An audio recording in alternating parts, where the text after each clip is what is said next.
Pursuant to Governor Baker's March 12, 2020 order suspending certain provisions of the open meeting law, GL Chapter 30A, Section 18, and the Governor's March 15, 2020 order imposing strict limitation on the number of people that may gather in one place. This meeting of the Great Barrington Select Board will be conducted via remote participation to the greatest extent possible. Specific information and the general guidelines for remote participation by members of the public and or parties of the right and a requirement to attend this meeting can be found on the town's website. No in-person attendance of members of the public will be permitted, but every effort will be made to ensure that the public can adequately access the proceedings in real time via technological means. In the event that we are unable to do so, despite best efforts, we will post on the town's website an audio or video recording, transcript, or other comprehensive record of proceedings as soon as possible after the meeting.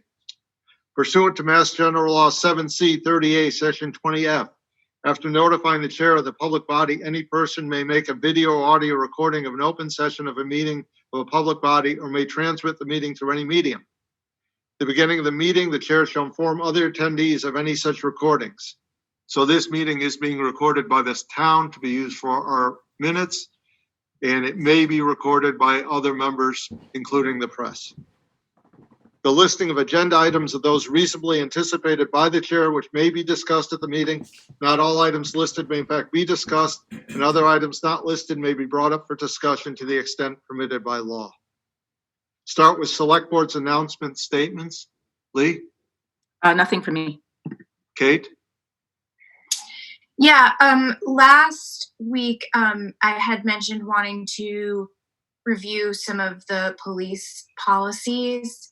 Yes. And I think there was some confusion about whether it was a general review or specific policies. And I think it would be good for us to do a general review of their policies, or, and I think that can be part of that committee that Lee and I suggested in the proclamation that we made.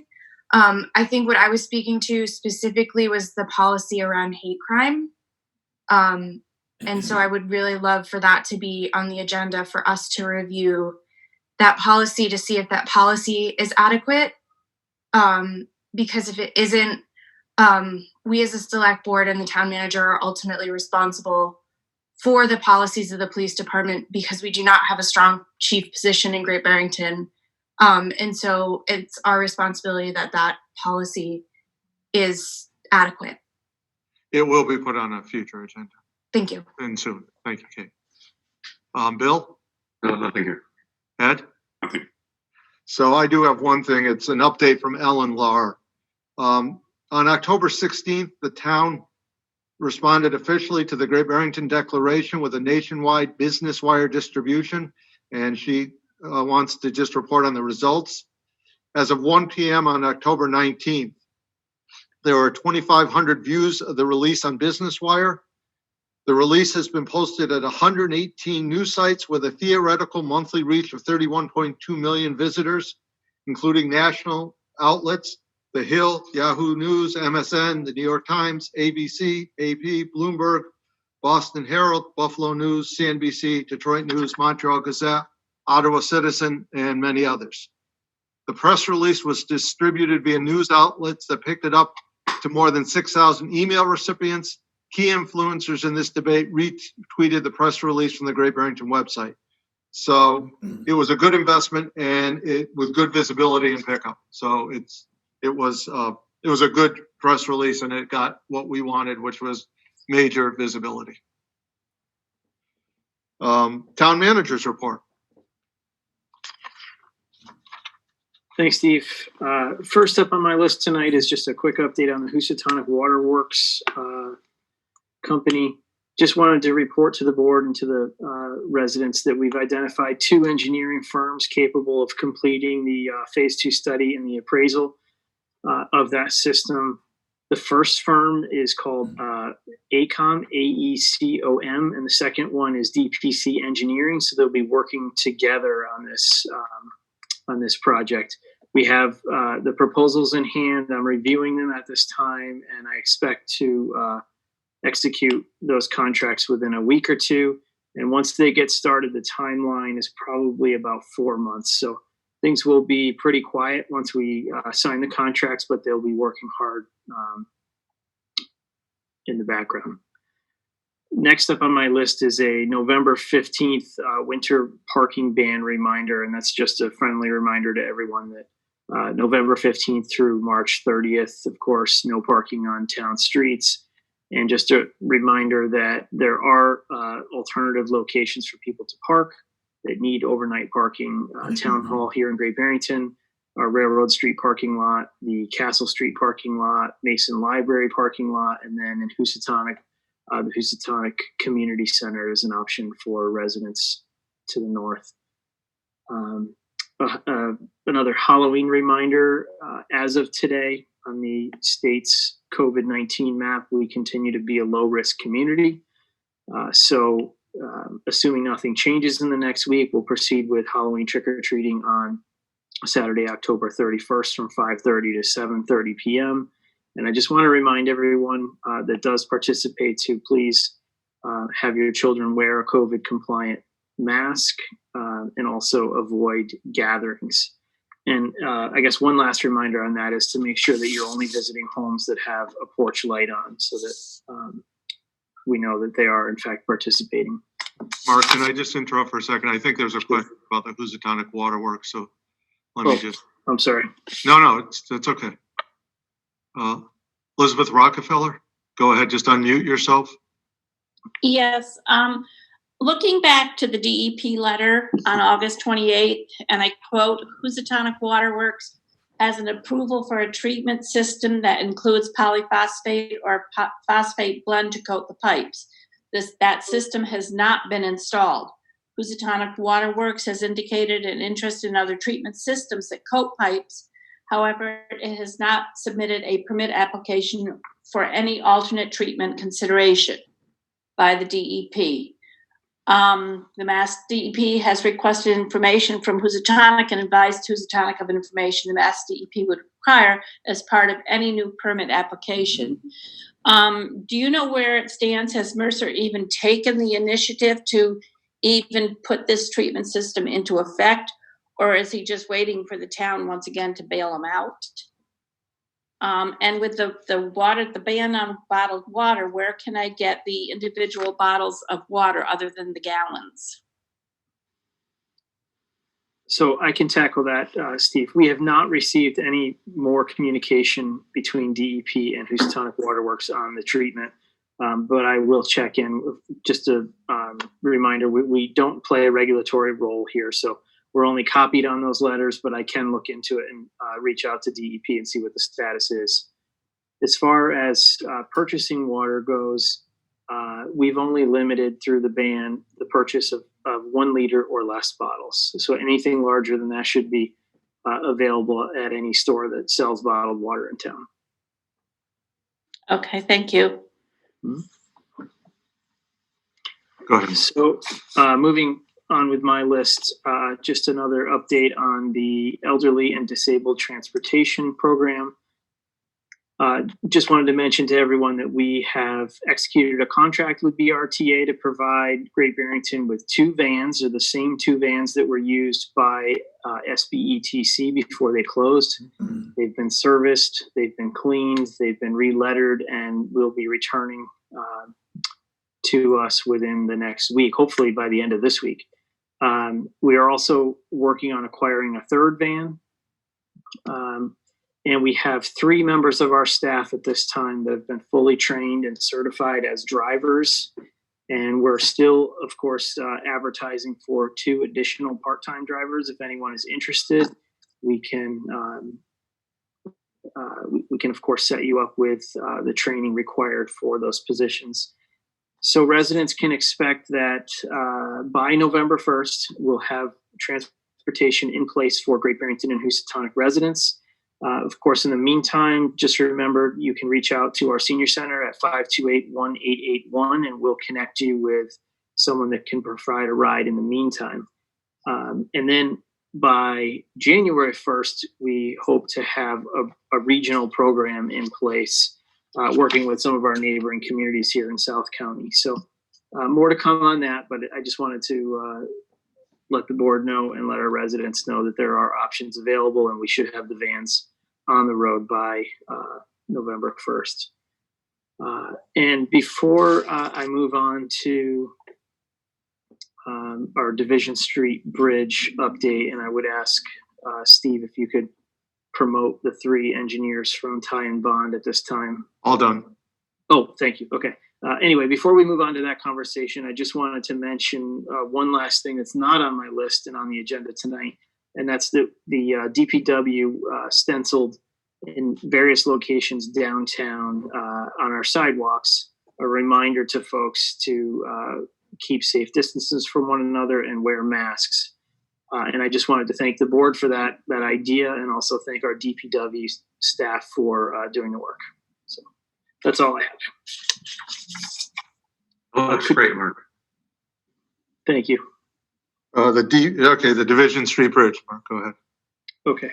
So we have 3 engineers from Ty and Bond on the line tonight, and Sean Van Duzen is also on the line tonight to provide an update to the board and the public on the status of the Division Street Bridge project.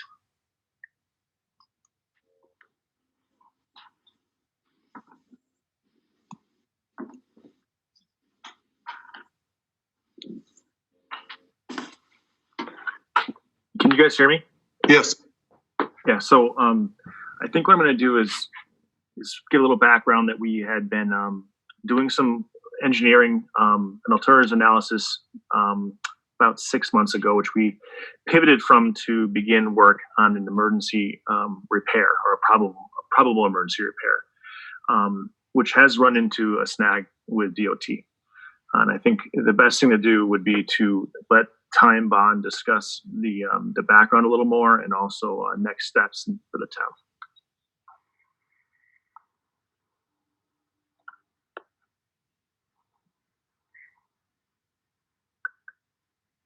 Good evening, everyone.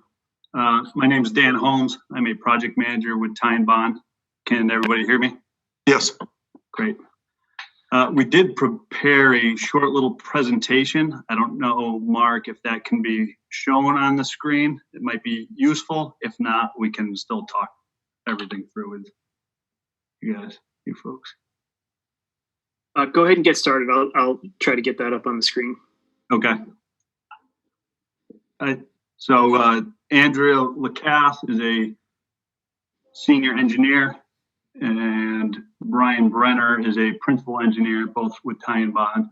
And I'll turn it over to Andrea to give you some background and how to move forward.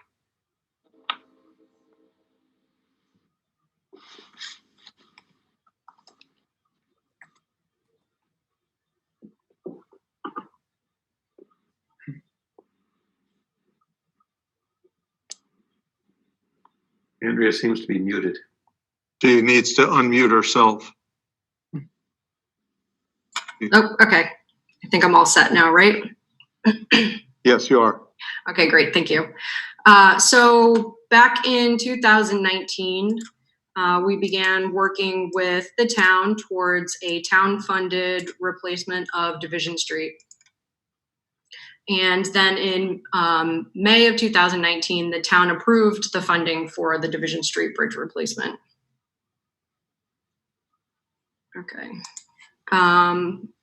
Mark, is this your screen? Are you going to advance the slides for me, or do I have control? There we go.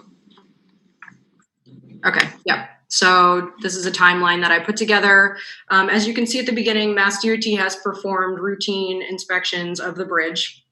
And as I mentioned, early 2019, Ty and Bond began working with the town towards town-funded replacement of Division Street. And so that process had started. The town approved funding for the Division Street replacement in May of 2019. In September of 2019, Mass DOT closed Division Street as a result of a routine inspection and load rating that was done in July. So Ty and Bond continued the alternatives analysis for a bridge replacement. And then in February of 2020, Mass DOT informed the town that they would design and cover the costs to replace the bridge. Ty and Bond had already started working with the town on emergency repairs to reopen the structure. And then once Mass DOT informed the town and Ty and Bond that they would be taking over, Ty and Bond pivoted from a replacement to a rehabilitation project that would reopen the bridge to the original load rating that it was before the bridge was closed, based on the premise that Mass DOT was going to be replacing the bridge, understanding that that was going to be in several years. Ty and Bond presented the revised rehabilitation plan to Mass DOT, and then in September, a month ago, Ty and Bond and the town were meeting with Mass DOT, and they indicated that the condition of the bridge is actually worse than what was summarized within the latest inspection and load rating report.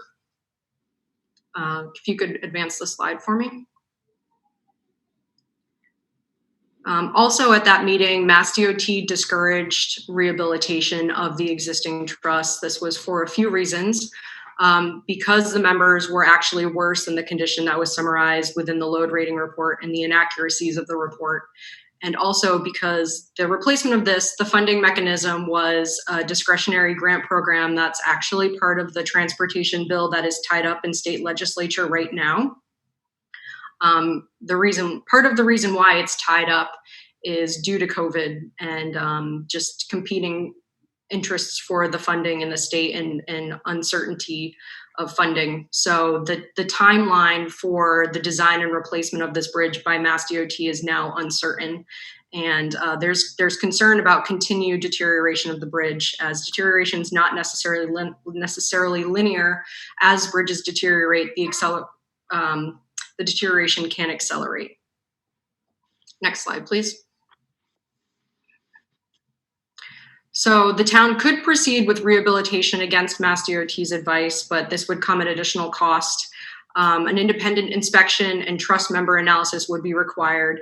It should be noted that our rehabilitation plan was based on Mass DOT's inspection and load rating report, which they identified as the truss as being in worse condition than they indicated, and it was inaccurate. So that means additional members would require repair now. And we also need to be thinking, because the timeline could potentially be extended with the uncertainty of the funding timeline, we have to think about what members would require repair in 5 years, potentially 10 years and longer. So not only now, but would another round of rehabilitation be required in order to keep this existing truss open while Mass DOT is planning design and replacement of the truss. And all of these costs would essentially be lost to the town because Mass DOT is planning to demolish the truss and replace it. So just to summarize, 3 points that I really want to make is that the truss is in worse condition than the report indicated. The funding timeline may be longer than originally inspected, potentially 10 to 15 years. And so that may require another round of funding. But despite this, we believe that there is there is an alternative approach to reopening Division Street that would maintain traffic, which I can talk about on the next slide, please. So the alternative approach is for the town to demolish the existing truss and install a temporary modular truss. So this would be an asset that would be purchased and acquired by the town. This truss offers options to the town in that it could be used in other locations once it's no longer needed at Division Street. Brookside Road is a sister truss that's the same span length as Division Street and the same vintage as well. So it could potentially need replacement down the road. And I believe the DPW is, thinking ahead about this and planning for this. The truss could also be reconfigured for shorter spans because it's an asset that's owned by the town. It could be sold to another user to recover some of those costs. It could be stored for future use. The trusses come in different configurations, single lane, double lane. You could cantilever a sidewalk outside of the truss that would offer protected passage for pedestrians and bicyclists. And we believe at this time that with minor abutment modifications, a single lane truss could be used at the Division Street location. Next slide, please.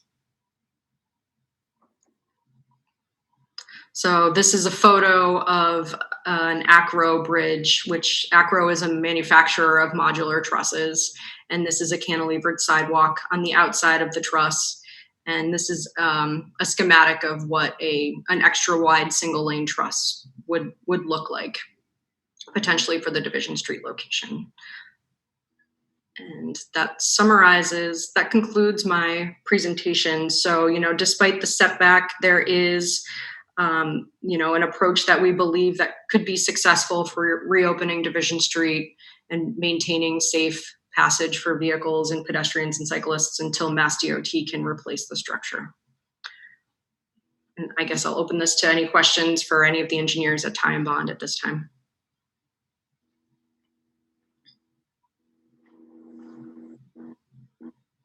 I have one hand raised, but is there anyone on the board first who has a question? I have a question. So I'm assuming it's not possible to put a 2-lane bridge on that, given the abutments or something. Is that right? We're not sure at this time. There is the potential that 2 lanes could be used, but these trusses are wider. The existing truss is pretty narrow in that it has 2 10-foot travel lanes. So this is something that we would have to look into. And do you know what the cost would be?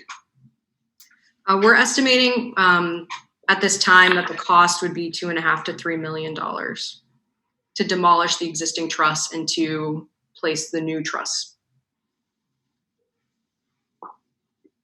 And what would a timeline on that be? We're looking at about 1.5 to 2 years for the road to be reopened. Right now this is very conceptual, the costs and the timelines. We've thought about this over the last couple of weeks since we had that meeting with Mass DOT, and given that it's very conceptual, we might be able to do better, but I think that's what we're comfortable committing to at this time.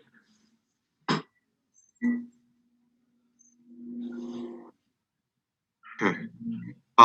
Michelle, I'm just trying to get you able to talk, because I don't see you on here, but I see your hands raised. So hold on one second.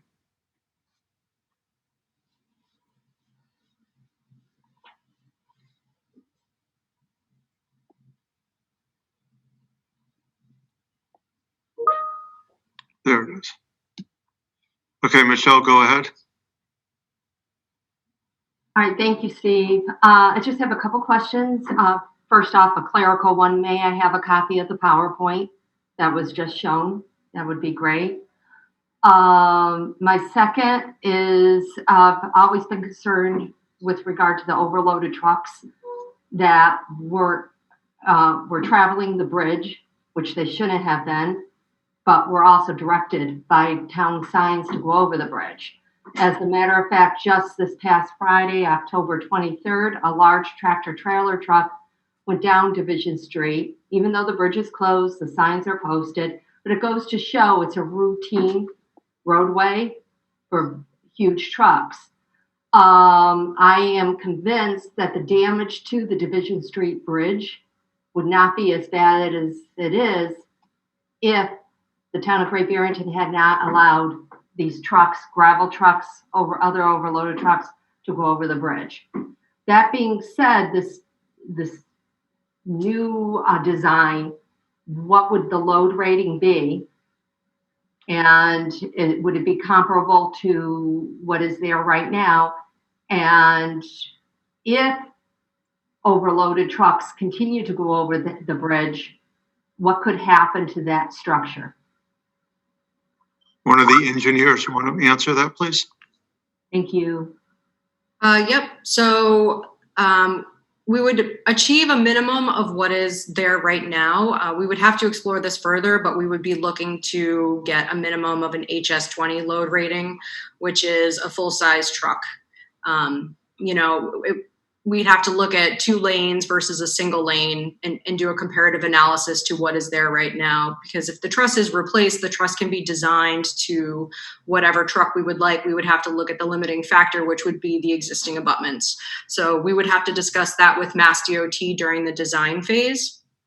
And then the load rating, which happens after, is performed by Mass DOT, and that is of the truss itself. It's the abutments are not factored into the load rating. So, we would talk to Mass DOT about this during the design phase and try to achieve, an HS20 truck loading, which is the large truck, full capacity. That's not a limited truck rating. It would be statutory. Thank you. Anyone else have any questions? Okay, thank you very much for your report. There will be more on this as we go along. Thank you very much. Thank you. Thank Licenses and permits. Brandon Westerling for a driveway permit for Seacon Crossroad, map 31, lot 65. Do I have a motion? You're muted, Ed. Motion to approve. I was second. I have a motion by Ed, a second by Bill. Any discussion? Seeing none, it's a roll call vote, as all votes will be this evening. Lee? Aye. Kate? Aye. Bill? Aye. Ed? Aye. And aye, it's unanimous.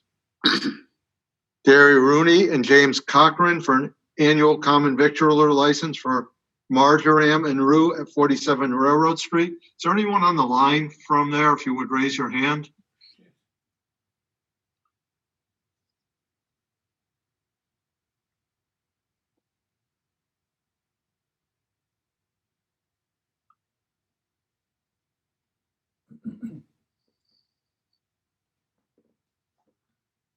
I don't see anyone, so I was trying actually to let them give some publicity for their new business. But The coffee. What's that? The coffee is good. There you go. That's publicity. Do I have a motion? Motion to approve. And second. Any discussion? Vote. Lee, Aye. Kate, Aye. Bill, Aye. Ed, Aye. and aye, it's unanimous. New business, draft land acknowledgement, Joe Grockmull and George Pitchard.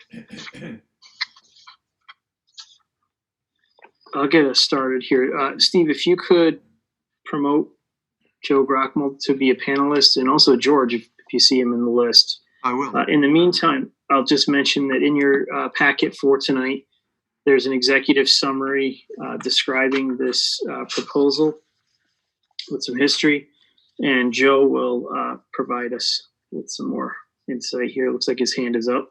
It is.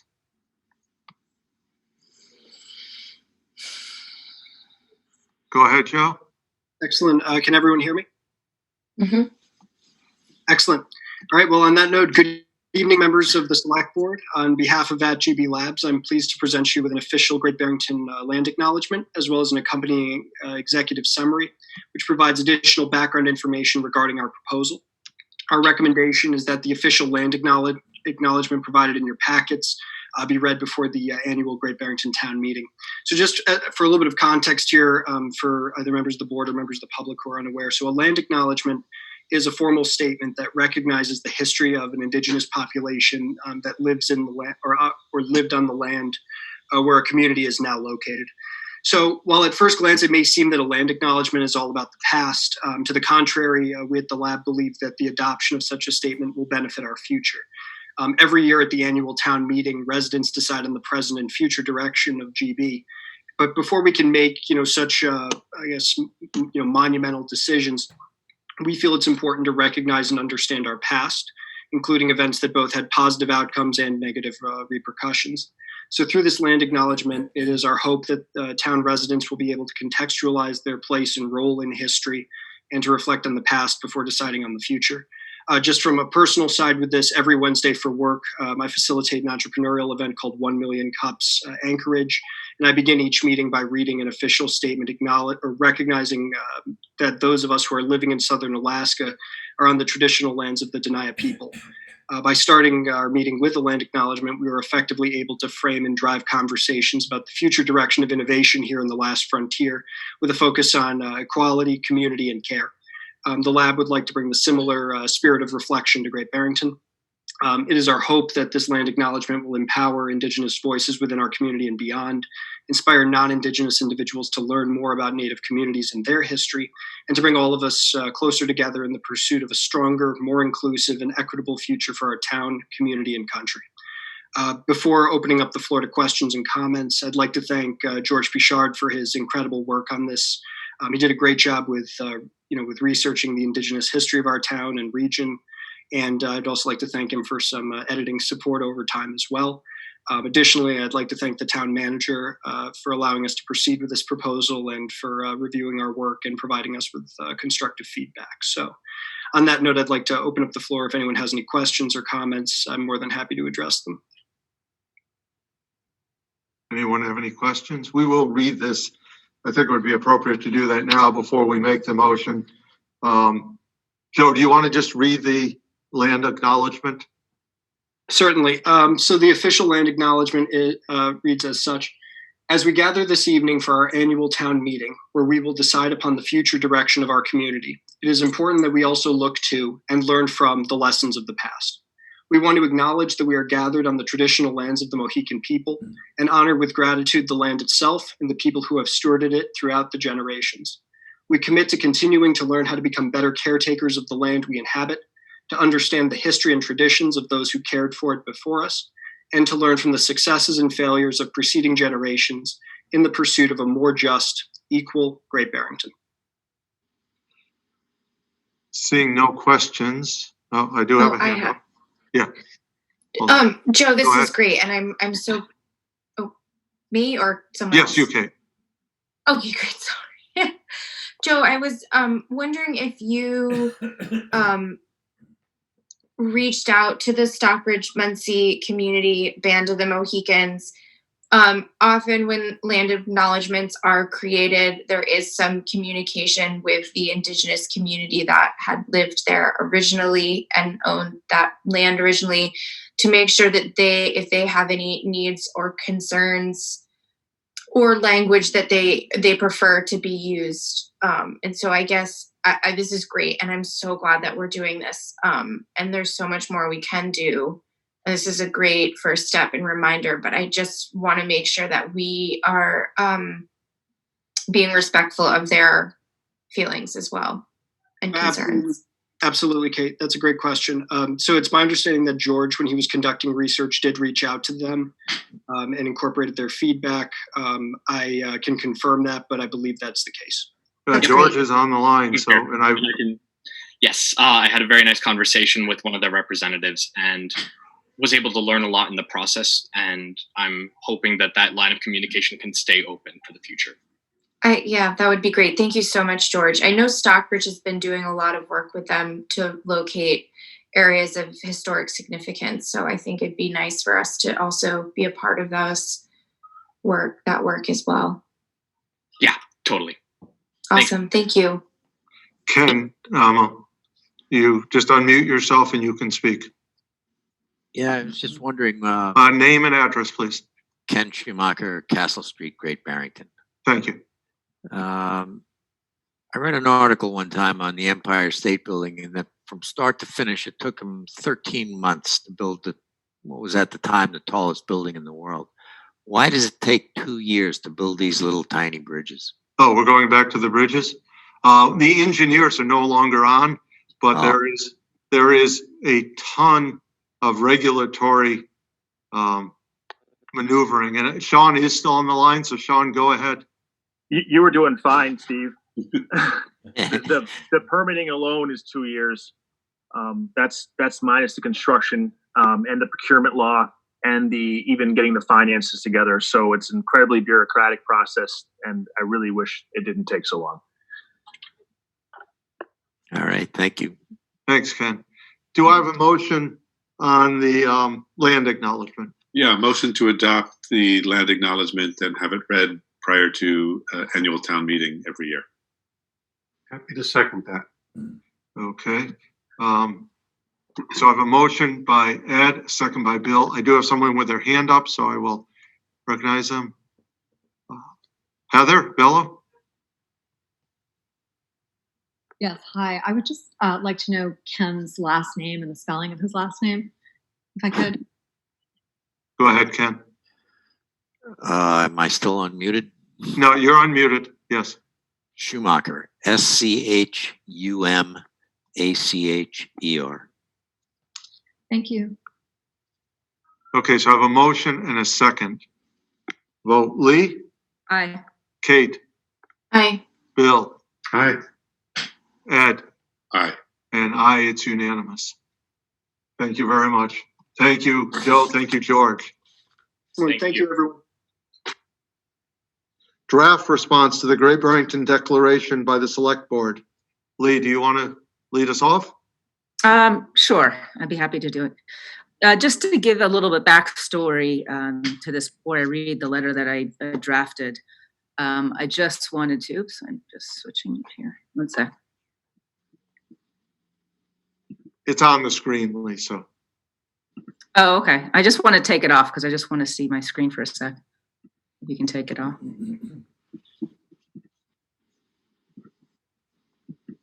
Thanks. Yeah, so just a backstory. So in early October, as we all know, the American Institute for Economic Research released the Great Barrington Declaration, which was authored by 3 prominent physicians and signed here on October 4th at the AIR's headquarters. This document advocated for herd immunity COVID-19 solution and blindsided our town and caused great upset, for many of our residents.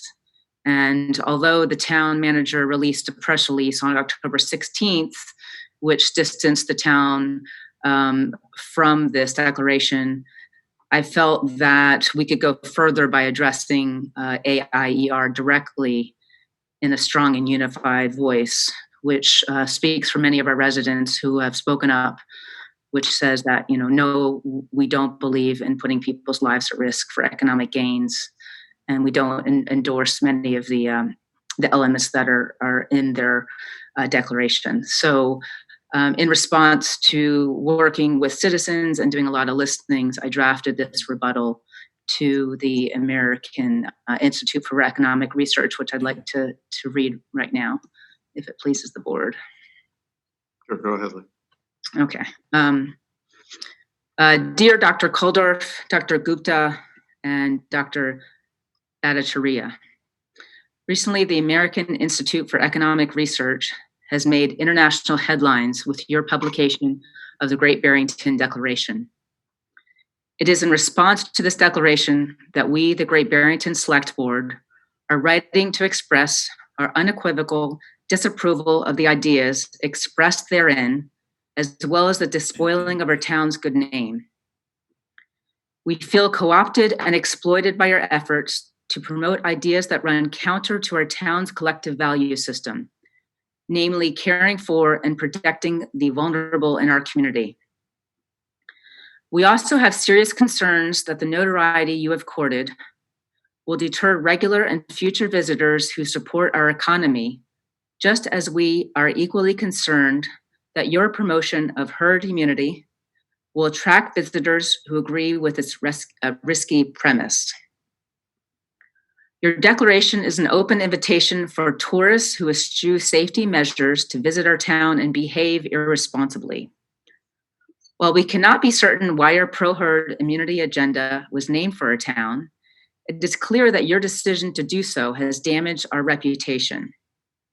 The callousness of this decision mirrors the callousness at the heart of your philosophy. We denounce any association your manifesto brings to our town, as it reveals a reckless disregard for our citizens who have overwhelmingly expressed to us their opposition to it. Your advancement of an amoral set of policy positions which privilege short-term economic gains for the few over the long-term health and safety of the many is an affront to our citizens' difficult sacrifices. You mock our town's efforts to maintain safety measures and undermine the heroic endeavors of our community's healthcare workers, including those at our beloved Fairview Hospital, recognized as one of America's top rural hospitals. We are proud to have one of the lowest infection rates in the state, and your theory runs counter to our precautions. So far, COVID-19 has killed over 1 million people and infected more than 40 million. Let the record show that the citizens of this town emphatically disagree that spreading disease is a solution to COVID pandemic. Furthermore, your declaration ignores the growing evidence on long COVID, whereby thousands of young and healthy people who contract the virus are left with debilitating symptoms months after a mild infection. Your premise dismisses the views of Dr. Anthony Fauci, the nation's top infectious disease expert, as well as those of Tedros Ghebreyesus, the head of the World Health Organization. They have stated that herd immunity is, quote, scientifically and ethically problematic, very dangerous, and total nonsense, unquote. Your declaration has inflicted significant collateral damage on Great Barrington. Yet with this letter, we hope the harm to our community's local and national reputation can be mitigated. Therefore, we as a board of elected officials representing a community that does not sanction or share your beliefs, decisively repudiate your inhumane philosophy. We stand shoulder to shoulder with the citizens of our town of Great Barrington in our condemnation of your manifesto. Comments?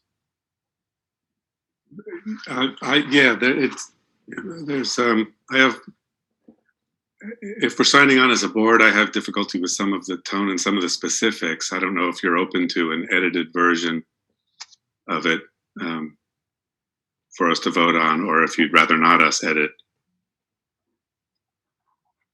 Lee. Well, are there specific issues at the heart, or is it just the specific issues, okay, so if you could explain what issues, certainly. Sure. One of them is just speaking for the town. I don't know that, while I could not disagree more with with the whole point of it, I'm not sure we can say that the entire town does. I don't share some of the concerns about it being an open invitation for tourists to come here and fling off their masks. We don't know that that's going to happen.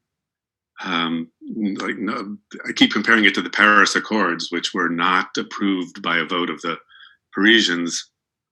And I don't think visitors to Paris would expect their climate affecting behavior to be influenced by the Paris Accords while they're in Paris.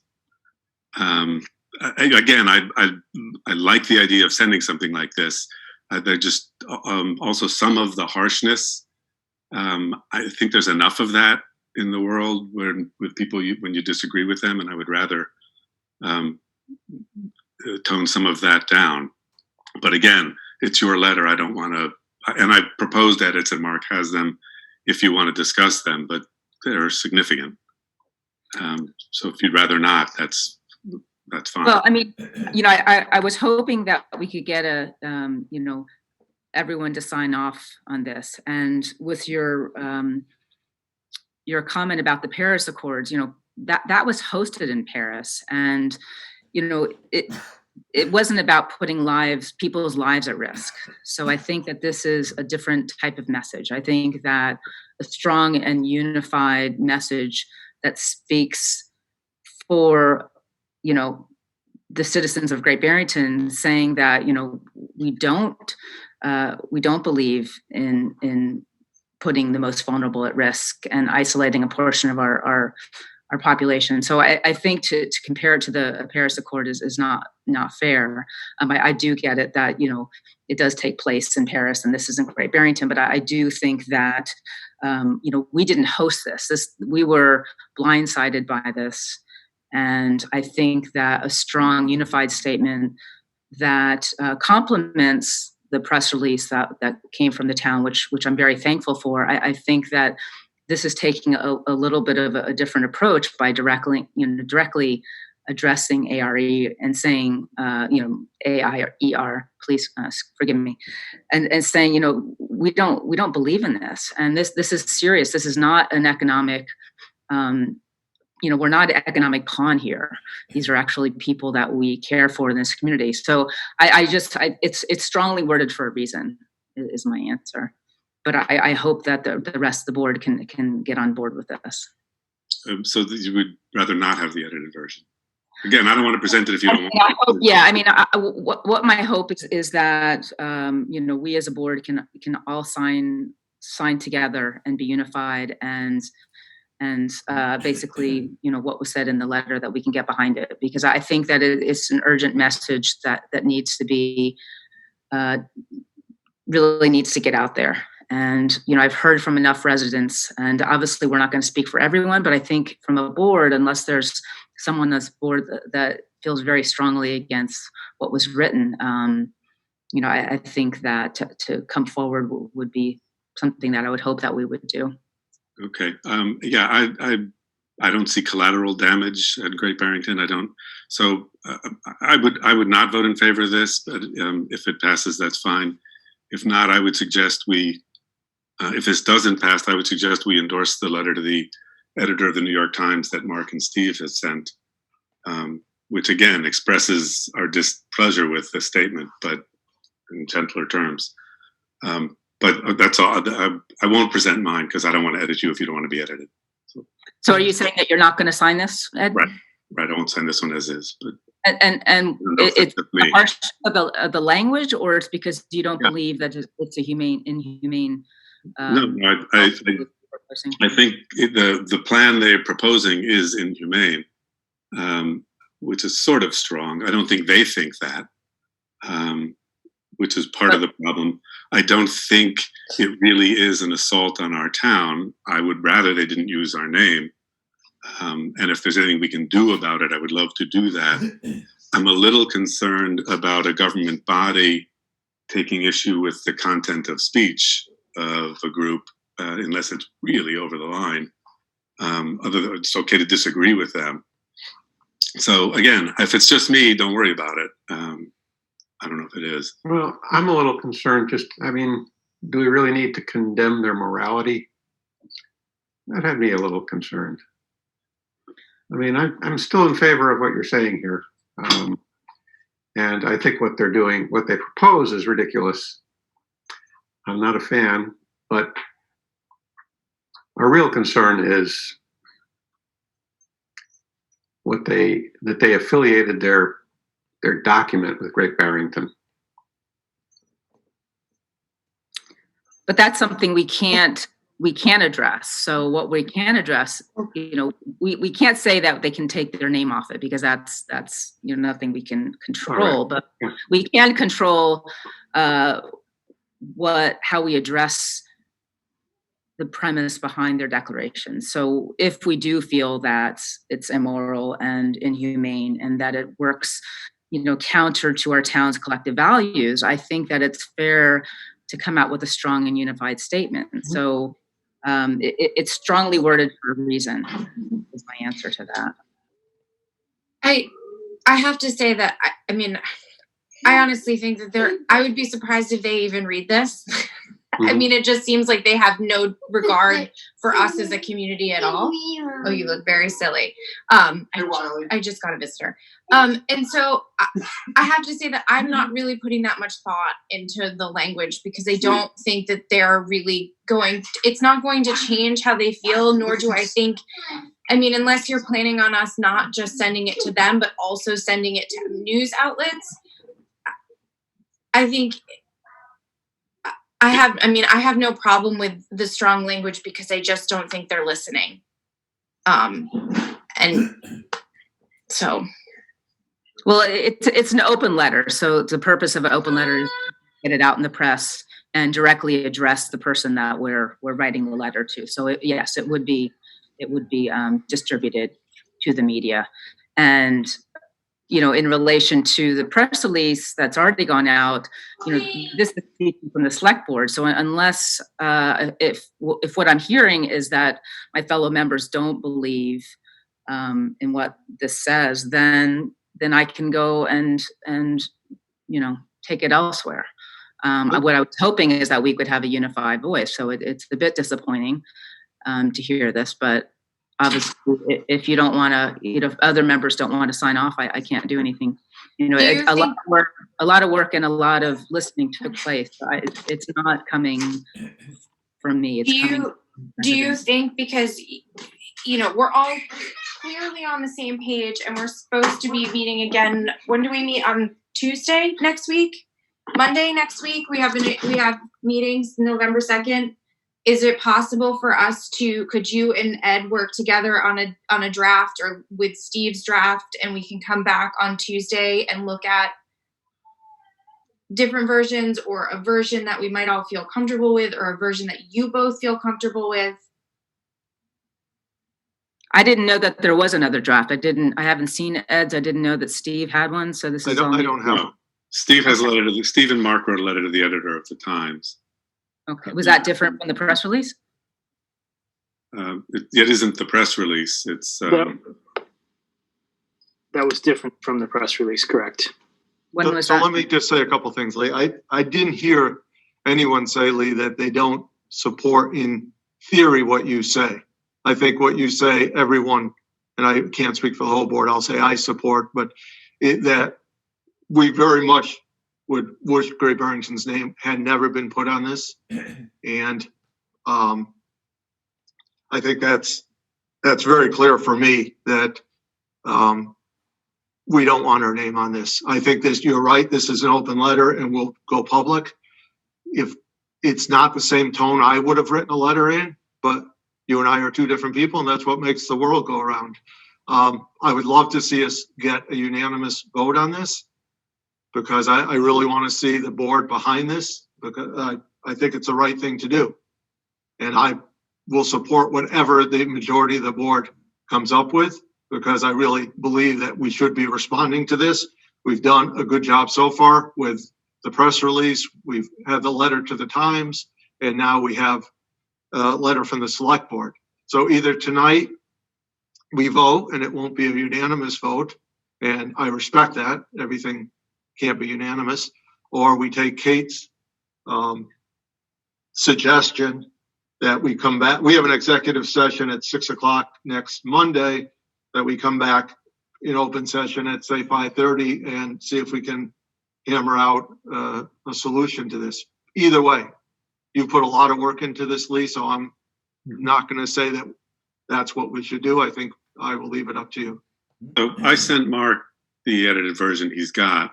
I added one or two words, mostly I took out. So you could, if you want to take that and look at that, if we come back later, or again, if you want to go ahead and vote on this, that's okay too. Well, I guess only to be fair of, you know, to the residents that I worked with on writing this and listened to, I'd like to put forward a vote for this particular letter, please. So I make a motion to endorse the letter as written. Do I have a second?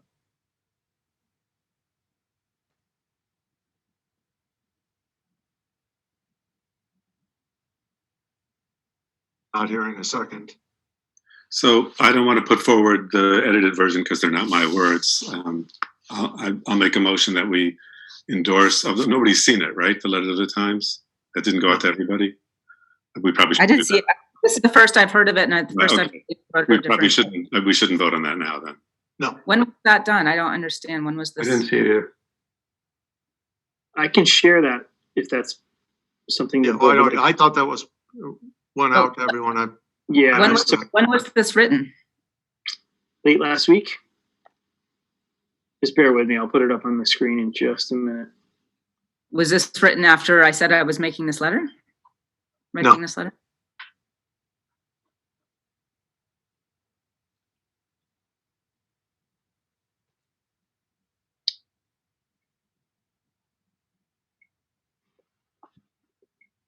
This was part of the press stuff that Ellen was doing, right? Yes. Right. Alan sent this directly to the New York Times. So I don't know that we should necessarily vote on this tonight since everybody's seeing it for the first time. Yeah. Well, I think the letter should be addressed to the people that wrote the Great Barrington Declaration. So I'm more in favor of Lee's approach to this, but I'd like something that we can all feel good about signing. So if there's, I think maybe Ed and Lee could work together to get something that we could all agree on. Lee, are you willing to do that? I mean, you put a lot of work into this. I recognize that. Well, I'd like to speak to Ed first about his version because I have not seen it. Yeah, I'll send it to you. So we will,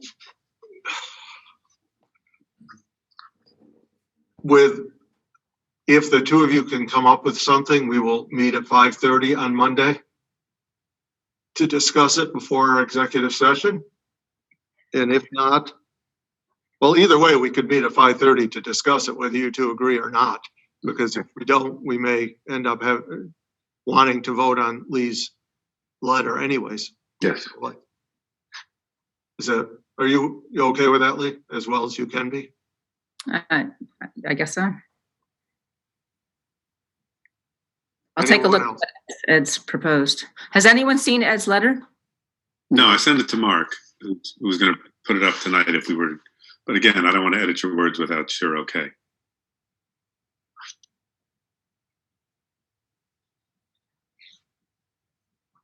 So with two of you willing to try to Yeah, work this I'll out? send it to Lee and we'll see what she wants to do. Okay. Otherwise, we'll bring Lee's back up on Monday if you two can't agree, because there's been a lot of work put into this and the select board, Lee's absolutely right. The select board need to respond. I wholeheartedly endorse that.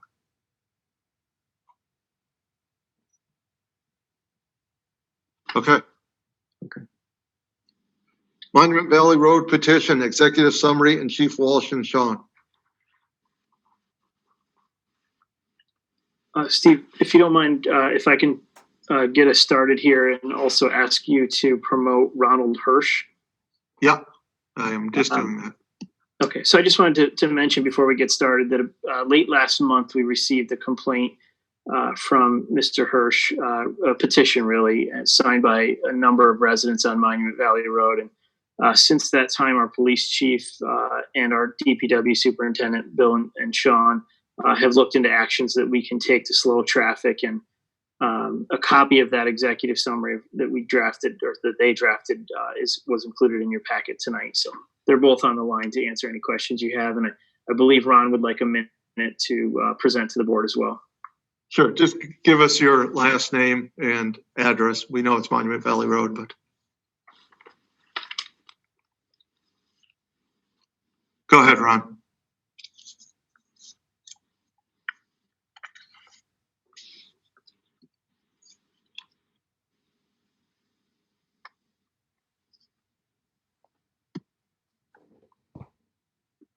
You are now unmuted.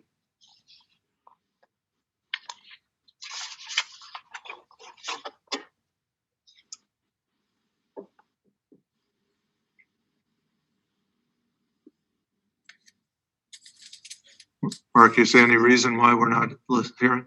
No, I can see him and he is unmuted on our end. So it may be a mic issue on his end.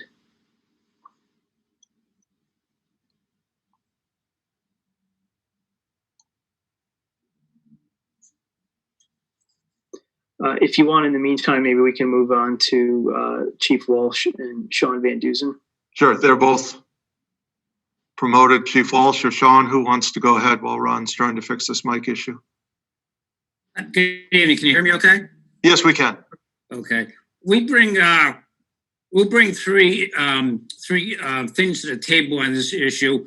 One is that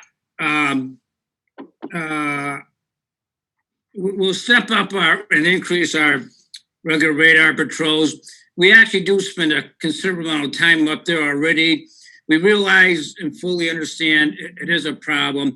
It's sometimes, cut through going across, 23 to Route 7. There's heavy traffic with the schools. At some point in time, there's some schools on the other end of it and skiers. So we understand it's a very busy roadway, and certainly it's changed from over the years, as the petition said, from maybe a quiet country road. It's no longer that. And we fully understand that.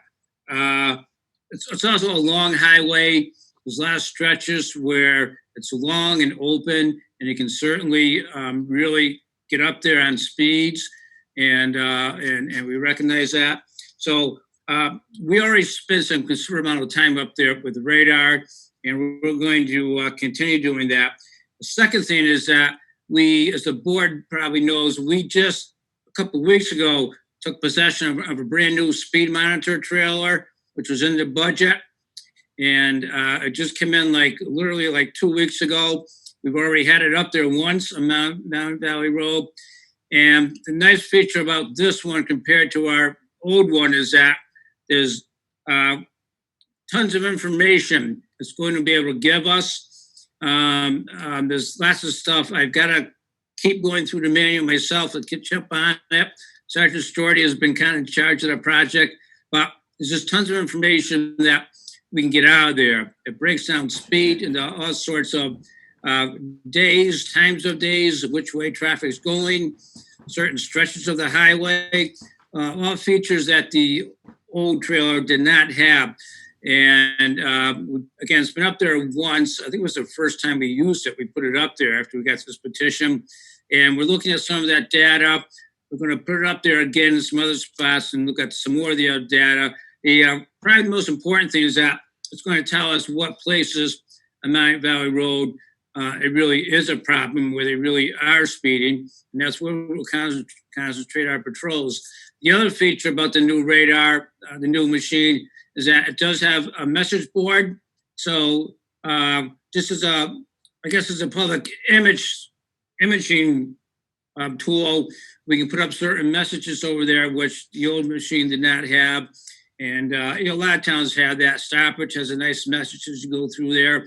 So we'll look at some of the canned messages you can put up there.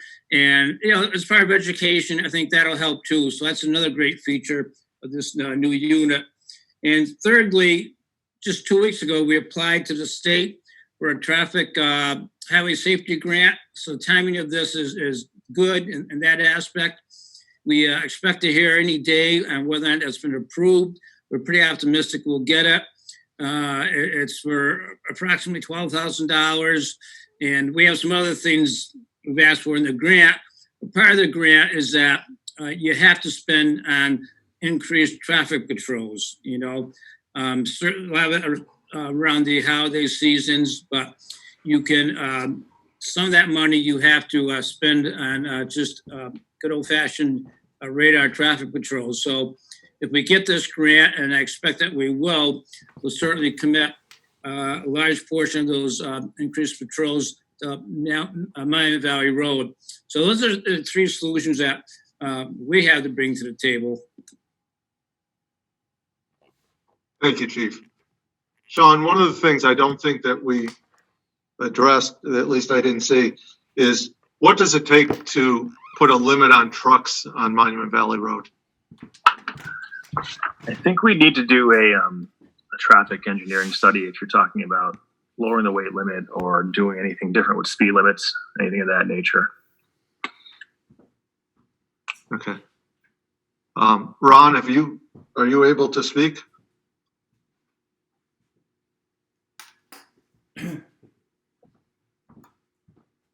Suppose not.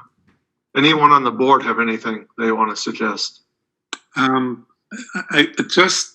things. One, I know the police are responsive. There are other neighborhoods and other roads where they're speeding, and I know I've heard the chief say this before. Give us a call, and we'll add it to the list for the patrols.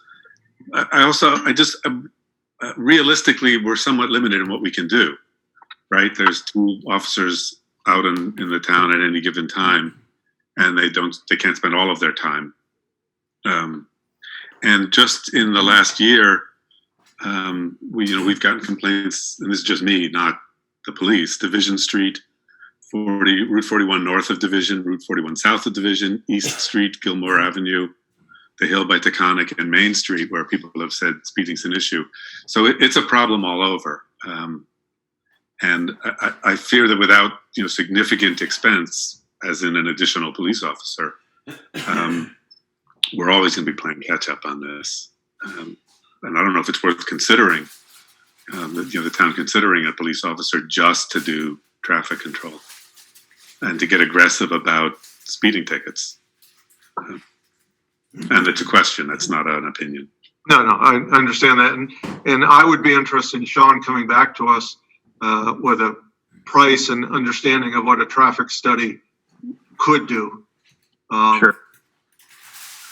Ron, if you unmute yourself, I know you called back.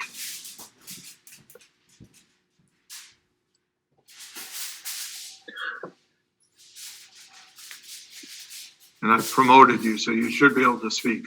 Right. It's showing. Can you hear me now? Yes, we can. Finally. Okay, sorry about that. I guess first I just want to respond to what the chief said. I had asked the chief to put a monitor on shortly, several months after I moved here, and obviously the traffic was very fast, and that really did not help any.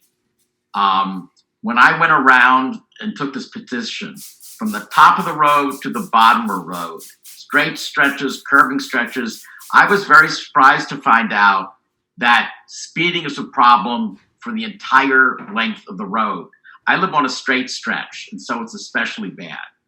But people who lived on curving areas complained just as much. They said it's really bad. I mean, I went to houses, and typically people would look and say, "Who are you?" They didn't know who I was. And when I said what I was there for, their faces just lit up in a smile. It was like, at last, someone's going to try and do something about this. It really is a major problem. And I understand the chief's frustration. There's really very little you can do when you have traffic which is speeding without spending a lot of money on personnel. And that's really, no one wants to do that. That's why for lack of any other choice, I came up with the idea of some speed bumps, because this is not a designated highway. This is not a thoroughfare. At one point, in terms of doing a study about the road, I was told that at one point there was a sign at the entrance to Monument Valley Road at Route 23 that heavy trucks were not permitted on the road. Certainly not through trucks.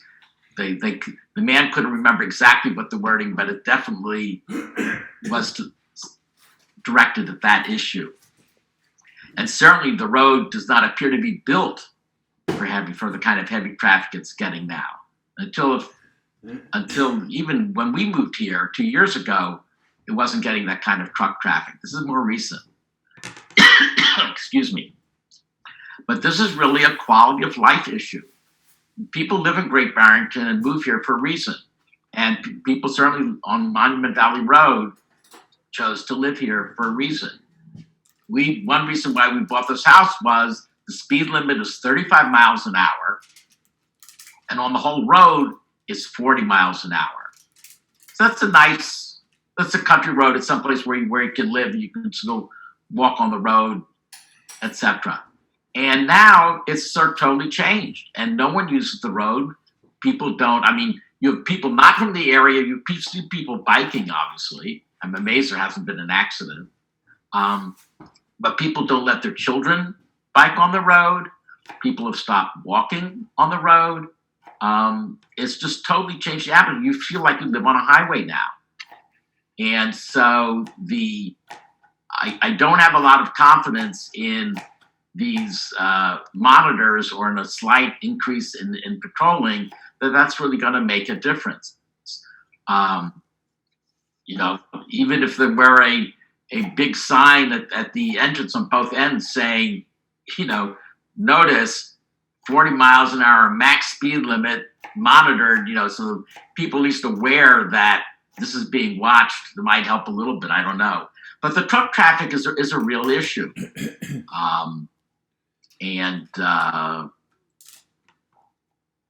a study has to be done, then a study has to be done. But I would hope that something could be done without the time that it would take to do a study. Thank you, Ron. Just for the record, your last name is Hirsch, H-I-R-S-C-H? Yes. Thank you. Michelle LeBaire. Yep. So you can just unmute yourself. Michelle LeBaire, 70 Division Street. I just want to thank Mr. Abrams for mentioning the speed issues in other areas of Great I have brought before the board the speed concern with regard to North Plain Road, Van Duzenville Road, and Division Street. I myself, and I'll repeat this again, was cycling on Van Duzenville Road and was run off the road by a speeding car. There have been accidents on Van Duzenville Road, Division Street, and North Plain Road. Also, with the bridge closure on Division Street, we have many cyclists, runners, people walking on that road. Van Duzenville Road is routinely used by people who are running and cycling. So I just want to know, does presenting a petition garner more interest by the town of Great Barrington as far as road safety? Because if that's the case, this weekend I'll go up and down North Plain Road, Division Street, and Van Duzenville and get signatures, because people in that neighborhood, these neighborhoods, have been talking about this forever. And like I said, we'll see some police patrols up there, and I agree with Ed. I think it is like 2 police officers that cover a wide area. When I start hearing about a road, about a suggestion of putting speed bumps in or something like that, when for years we've been worried about the safety of our children. And I remember, I think it was last year or the year before, requested a slow children sign on Division Street. And I was turned down with that. I have that in an email. So would it be helpful for the residents of my neighborhood and surrounding neighborhoods to submit a petition to the select board? Not at all, Michelle. We take every neighborhood. We understand there's a problem. We've had a request to talk about this from Mr. Hirsch, and we're talking about it. We haven't committed to anything. And one of the questions, Sean's going to speak next. I see Mr. Forbes wants to speak. But one of the questions I'm going to ask Sean is about doing traffic studies in different neighborhoods. And although Mr. Hirsch has suggested speed bumps, I know from other times we've had this discussion, speed bumps are not that effective and usually cause more problems, is what we were told at that time. So I want to point out that every day I travel, I think it's Glendale Middle Road between Glendale and Stockbridge.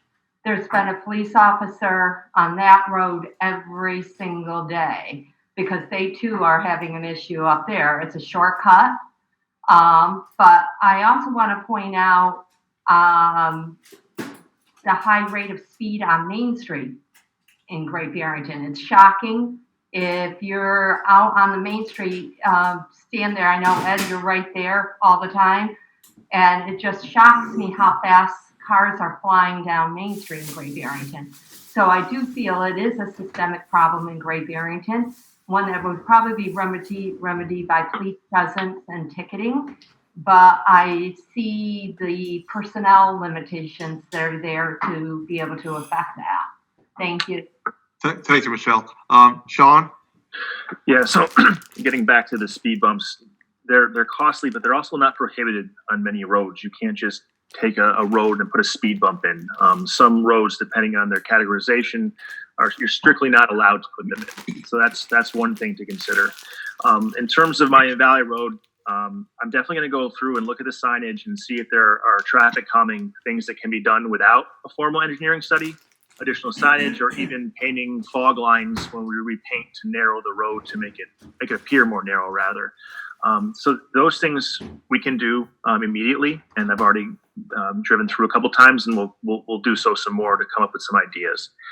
I do want to also discuss the complete streets policy the town has come up with, taking special consideration for all of these issues that are getting brought up tonight, that we think about them all the time, and are always trying to find ways to do additional signage or something to make things safer. But in some manner, back to the enforcement issue,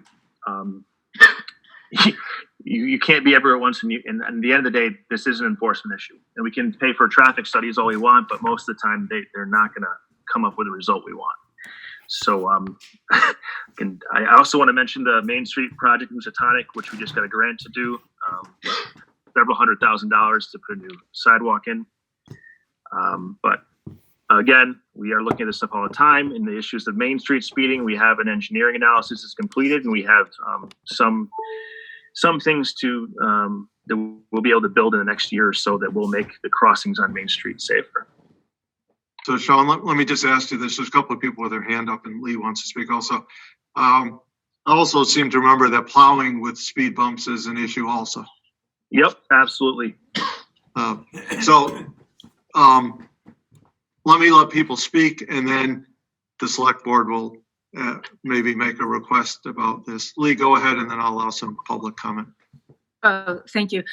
So absolutely, the speeding is a problem up and down in the town. And Sean, particularly you mentioned a plan for Main Street, and I was just wondering if you could dive into that a little bit with the plans, if you're able to. Sure. I don't want to get into too much detail. Beta engineering, I think I don't know if we actually had a public session or not. I think it was happening just during the lockdown, but we have a preliminary design to alter the bump outs and the way traffic approaches the crosswalks in town. I can email it to you. I don't have it on hand right now. I wasn't anticipating talking about it, but we do have a plan to slow traffic down on Main Street, including some additional dynamic signs, I believe. Can we put that on an agenda, Sean? That'd be the best way to do it. Sure. Okay. Lee, anything else? No, I just, there's just, as Michelle spoke about, and we all have seen too many near misses across the board. And, God forbid, it takes a serious injury or death to really focus this even more. And I appreciate all the hard work that the town is doing, but I just, I found too many times that I've had to catch my breath looking at near misses, and I just really hope that we get on this sooner than later. So thank you. Thanks, Lee. Mr. Forbes. Yes, hi, Trevor Forbes, 325 North Plain Road. I just wanted to endorse the comments that have already been made, but also to make the specific comment that although clearly on North Plain Road there is a major problem, you're beginning to see, because nothing seems to be being done about it, that the citizens are taking it into their own hands. You can probably see as you go along North Plain Road a whole forest of signs saying slow down. So you can see very clearly there is a real local concern along North Plain Road about speed. We notice that a lot, but one thing that does seem to be common with both the comment from Monument Valley Road, we've heard it from Michelle, I think, on Van Duzenville Road, and it's certainly the case on North Plain Road, are the number of trucks, large trucks, that are actually clearly speeding as they go past. I would have thought that is probably quite a reasonable quick win for somebody to try and control, because those trucks have to be going somewhere. Most of them, I suspect, aren't just passing through. So I just raise that for the police as maybe some way that we could think about at least resolving one of those. But it doesn't resolve the whole problem, because it extends to a lot of other traffic as well. I just wanted to throw that in. Thank you. Thank you, Mr. Forbes. Ron, quickly. Yeah, I would just say, the thing with the speed bumps, I threw that out there because I couldn't really think of any other practical way of potentially slowing. I agree with the comments that have been made in terms of why speed bumps are problematic. I don't know what other communities have done that have been effective at slowing down traffic on a road like Monument Valley Road. I don't know if there are examples like that, but at least I haven't heard anything that's probably going to result in that so far at this meeting. With regards to the trucks, that would seem to be sort of an easy win. If heavy trucks, through trucks, are prohibited from going on the road, I would not think that's going to be much of an enforcement problem, because trucks are not, I would think at least, maybe I'm naive, are not going to go where they are prohibited. They're not going to travel on roads where they are prohibited. It's because that's the only way of getting into. And maybe I'm being naive, but that would certainly be already a huge improvement, while still trying to control the flow of regular car traffic. Thank you, Ron. So, Sean, can we look at town-wide traffic calming measures? We've had complaints from the Hill. We've had complaints on North Plain Road. We've had complaints off of Blue Hill. And I'm not sure that there's any need to point fingers. I think there are areas of town that have definite speeding problems. The police are doing all that they can. They can't be there 24/7. And there may be grants available. I'm not knowledgeable enough to know, but can we at least look at what we can do? I realize it's going to cost money, so that it may not be next week that we do it, but can we at least think about areas of town that are most problematic and sure about it? Yep, sure. We do have a complete streets policy and plan. If you're looking to expand upon that, I definitely can see what it would cost to look at it more comprehensively. That'd be great. Is the board okay with that? Okay. Thank you, Sean. We will put you on an agenda. I do think it makes sense. We can't ban trucks everywhere in town. That's not going to work, but I do think that makes sense. There are certain areas in town that just aren't built for trucks. And we may want to, unless they're delivering to somewhere in the area, to ban them in certain parts of town that are just where it's dangerous. So I think that's something we need to look at. We also have to see because Ed brought this up, what our ability to do and not what we don't have the ability to do. I know speed limits are a problem. We can't just change those. But Sean, anything else? Yeah, I'll look into what it takes to ban truck traffic. I can't recall off the top of my head what the procedure is, but I'll take a look. Actually, I had one thing. Is there a way, I guess, similar to what's happening on Lake Mansfield Road, of taking photos of offenders that are going the wrong way on the one-way road and posting it or sharing that? Is there some way that we can, publicly out people that are, habitual speeders, so that we feel like there's something we can be doing? Because I know that's, I've been kind of taking it upon myself to take pictures and, send the police, images of offenders on Lake Mansfield Road. So I'm just wondering if other neighborhoods can do that, if there might be some way that we could publicly, shame people to slow down, especially when we see them habitually speeding. The problem is, at least on Monument Valley Road, I can truly say probably 90% of the traffic, whether it's truck traffic or whether it's car traffic, speeds considerably. The speed limits in front of my house is 35 miles an hour. I would say probably on average, they're going 50 to 60 miles an hour. And it's when somebody goes by slowly, it's a rare occasion. So unfortunately, I don't think that taking photos and outing people would really be effective. The volume is huge. Thank you, Ron. Michelle, one last comment, and then we're going to move on. Thank you, Steve.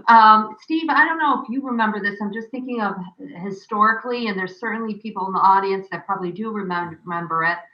When Route 7 was redone, coming from north into Great Barrington, I remember that was supposed to be the truck route.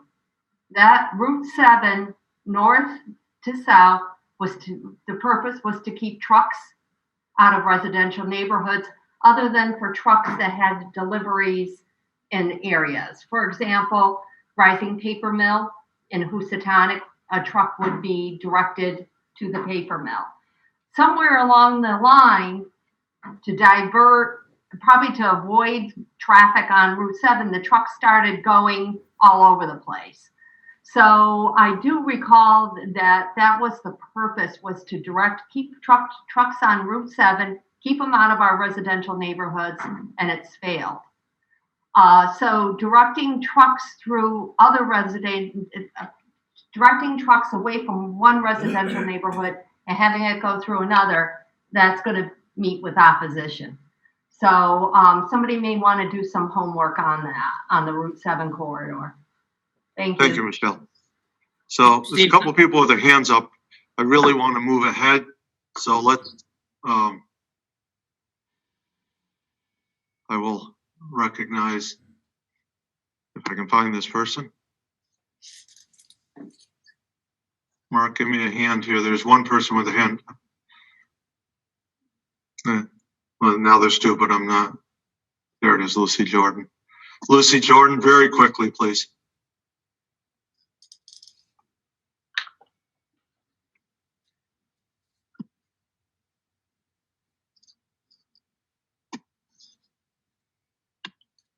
You need to unmute yourself to speak.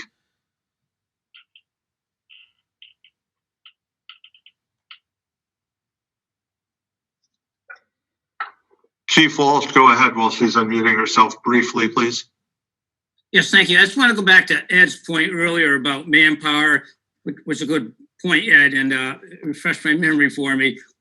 As you recall, when we had some issues up on Lake Mansfield in that area, and I remember one night I came to the senior citizen with a plan, and it was kind of extensive, involved several different points. But one of those points that we started at that time was receiving complaints from the public, and that complaint thing is on our website. But we formed these directed traffic enforcement patrols, which I explained that night. And we've been using those mainly in response to where people, have filled out those complaint reports and gotten to us. In my monthly reports to the town manager, I actually give you a list of towns where we have, streets where we have concentrated for that prior month on these directed traffic enforcement patrols. And again, they're based on complaints we've gotten from citizens. But anyways, my point, getting back to Ed, is that the good news is that we just recently got somewhat back up to full force with 3 new officers this past summer, as you know. And the idea behind the traffic enforcement patrols is that, granted, 1 officer out of 2 on most shifts can do radar. We know that. But the idea behind the teams of patrols is that if you can send 2 or even 3 officers, you can do some different imaginary things in terms of like handheld radar and chase cars. And I explained this at that meeting at the Senior Citizen Center. So my point is, the good news is that with the 3 new officers this summer, there actually are some shifts where we have 3 cruisers on the road. And we've been trying to do it a little bit, but we'll do it all the time now. We have those heavy shifts, I call them. We'll take that car and team it up with some of the traffic enforcement officers and get them out there as a radar car. So the 3 new guys we put on this summer are going to give us that manpower to some shifts that we can dedicate an officer to these patrols. And as Michelle knows, we spent a lot of time on 41 Division Street and Middle Road. Her request over the years, she knows she's, we've been quite responsive to that. And it's a problem that, it still exists because you'd have to be there 24/7 to stop it. But anyways, we think with the added manpower, and if we get this grant, and I'll let you know in hopefully a few days about the grant, we can do some, extra things with more of a team concept that I talked about that time at the Senior Citizen in terms of putting out some teams out there, which gives us a little bit more options in terms of what we can do with like handheld radar and chase cars and things like that. So there is some optimism in terms of the manpower problem. So I'm glad Ed raised that. And it's better than it was, let's say, prior to this summer when we were down 3 officers. Thank you, Chief. One more try. Lucy Jordan, can you unmute yourself?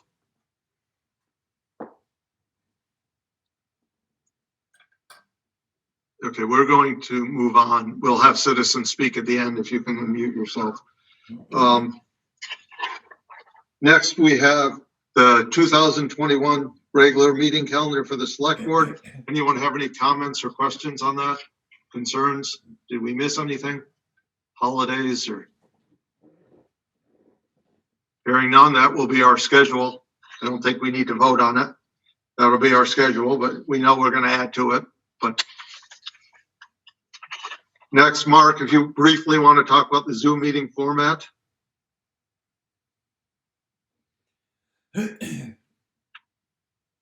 Sure. Thanks, Steve. So this was added to the agenda tonight as a continuation of our conversation from the last meeting. I know the Select Board has received some comments from residents that would like to see us either use the open meeting format or some other format that would allow them to see the participants. Unfortunately, the only way to do that is to go to the full open meeting format, which I think has some challenges. So I don't know if Nan is on the line tonight. She would probably like to speak. I see her hand going up now. But I did want to say before we move on that I think it's important to note that the AG's office did confirm in writing that the webinar format is both legal and acceptable, and I included a copy of that email in your board packet tonight and in the public packet as well. So. Nan, go right ahead. Yeah, hi. Thanks, Mark. Right. Well, this is a big issue for me because I think it has to do tremendously. It impacts tremendously freedom of speech and inclusion and citizen participation and the democratic process. I think it's very, very important that the attendees know, that the people who are in the audience know who else is there. You know, there are a lot of things that have been going on, particularly this past year, that have people's dander up. And it's important for people to know who else in their neighborhood cares about an item that's on the agenda enough to show up. It encourages dialogue and participation from those, particularly from those that are not used to participating in the citizen speak process. I do not agree that there's no way to do it. I've been speaking with people at Zoom. I would love to I've made an appointment and I will cancel it and reschedule it for another time for Steve and you, Mark, to speak with the Zoom representative who can actually explain what the functions are and the options of the functions. I have suggested using the chat format, and I know and I understand I've got a lot of pushback from this, and people are digging their heels in, suggesting that the chat format opens up a vulnerability to violating open meeting law. That is possible if all of the citizens who are attending are saloon ruffians who want to brawl and speak up when they've been instructed, please not to do that. The chat function allows for a drop-down menu to just list the people who have logged on. Some of the names will be obscured a bit by code names or by telephones, but at least those people who are in attendance will know whether or not there are 11 people there or 40 people there who have bothered to show up. And I think that's really important. And it's a part of opening up the dialogue and being friendly to our neighbors who are your constituents, you board members there. And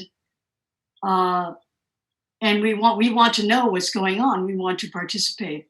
I'm not speaking just for myself, but for a number of other people I've spoken to who have the same sentiment.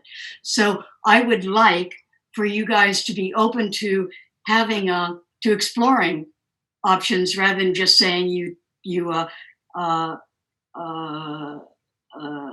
firmly, blatantly, I don't know what the term is, but you categorically do not want to even investigate the chat options. If chat does not actually work out after you've asked the questions you need to of an authority, then maybe something else can work out. I think it is absolutely imperative for our democratic process that we know who else cares about the items that are on your agenda and who wants to participate.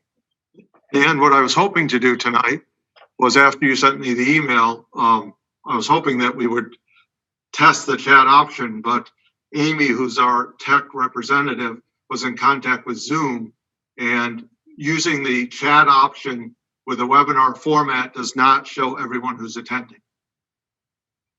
So I was hoping we could try that tonight, but that would not have worked. So I'm not opposed to it as long as we can stay in the webinar format. So you and I can talk Wednesday, and we can see if there's a way we can stay in the webinar and people can see who's attending. That's fine.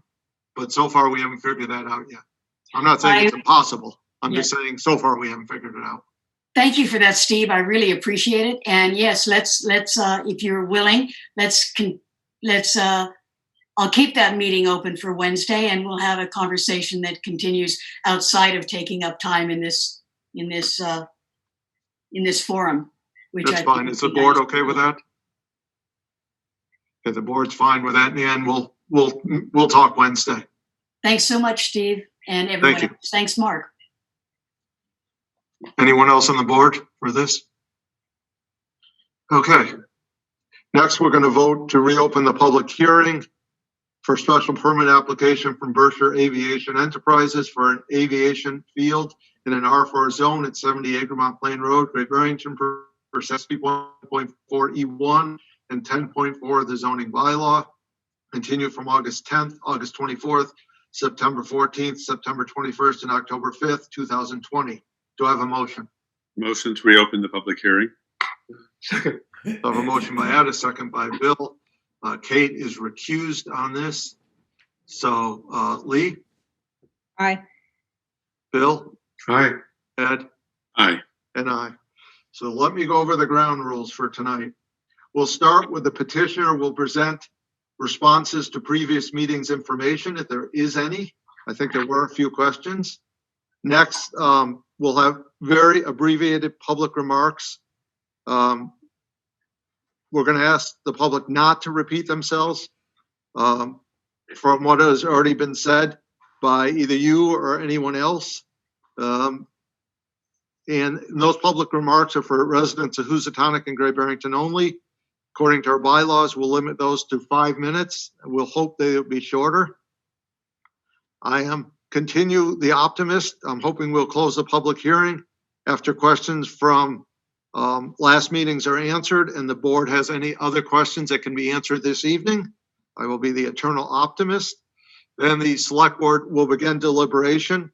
What I will ask for when once we close the public hearing, or when the select board will begin deliberation at least, is I'll ask for a response from our attorney, David Dineski, on the October 22nd email from attorney Tad Hewer entitled 70 Egremont Plain Road, Berkshire Aviation Enterprises, SJC precedent in section 7.2. I will ask for Chris Remble to respond concerning previous building permits granted to BAE and successor organizations, and anything else Chris may want to add from the last meeting. So let's start with the petitioner. If they have anything that they want to respond to from the last meeting. And Dennis, go right ahead.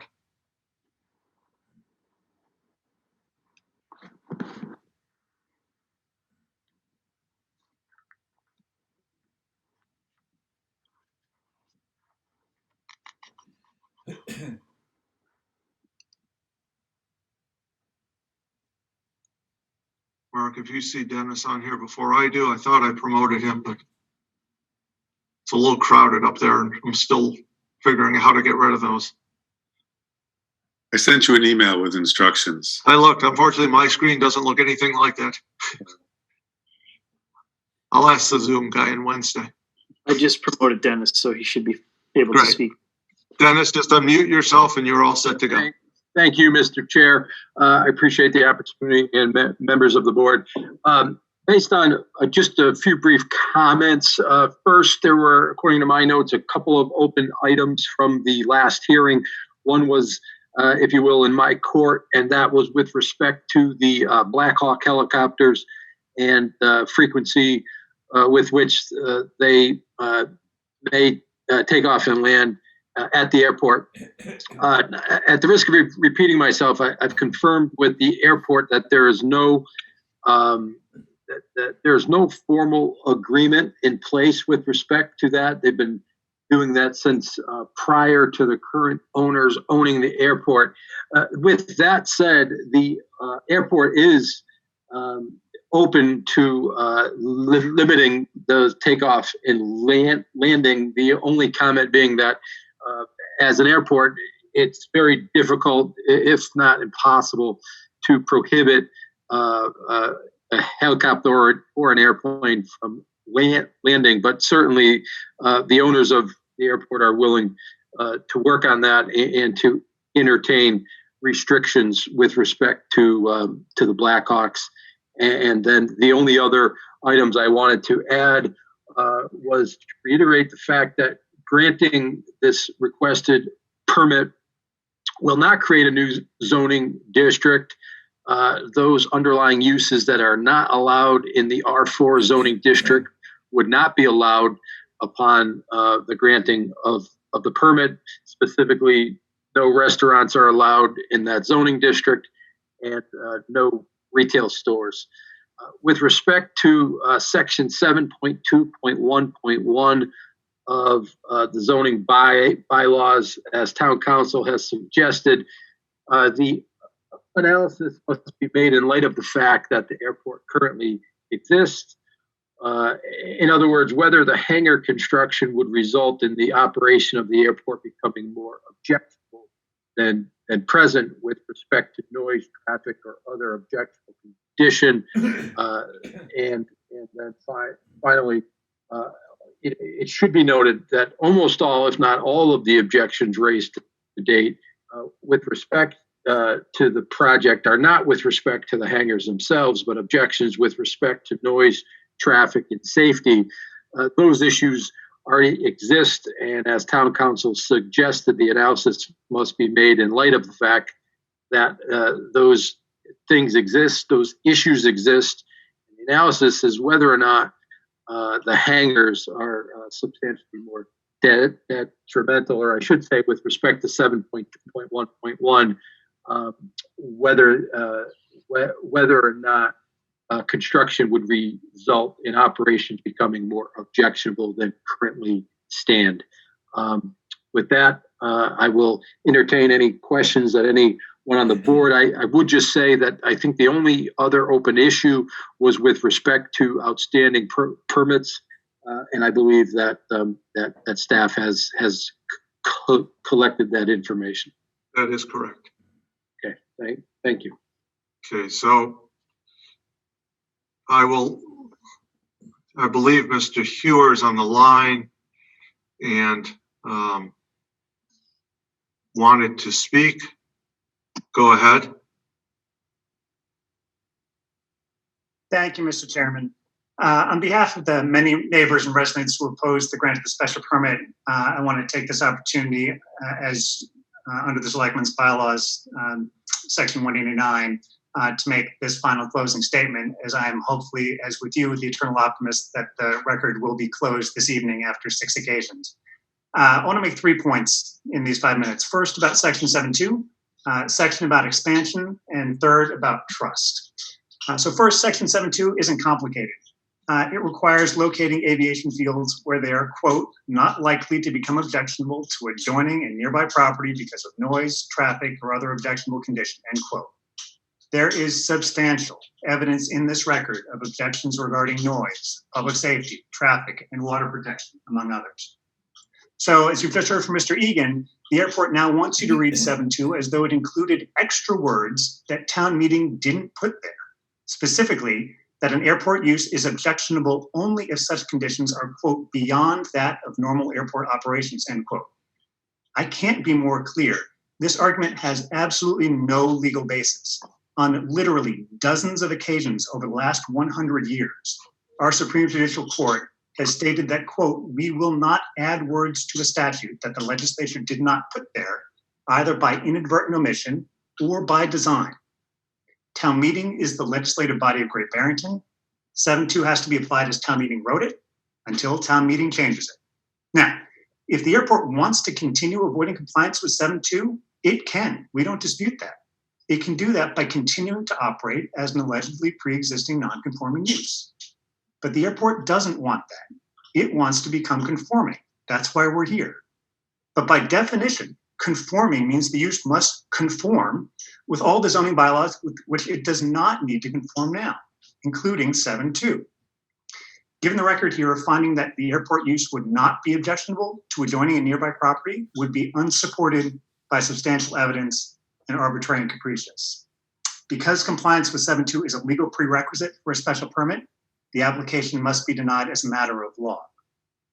Second, this is an expansion.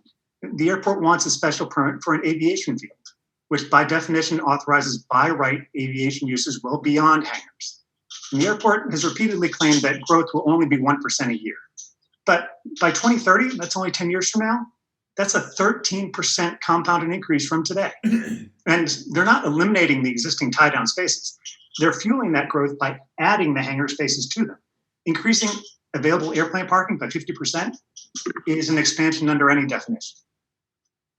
And even if it were just about the hangars, let's be clear, the airport wants select board permission to add an acre of new industrial buildings on greenfield land that taken out of select board to add industrial lighting in a residential neighborhood. It wants select board permission to build 300 feet from the Green River and over the public aquifer, when section 217-14.1 of the bylaw says building within 500 feet of the river requires additional environmental review in black and white. And it wants select board permission to take actions that will further decrease the property values and therefore the municipal tax revenues from surrounding homes. Third, trust. The airport told this board that this was just about the hangars. You heard Mr. Egan say that just now.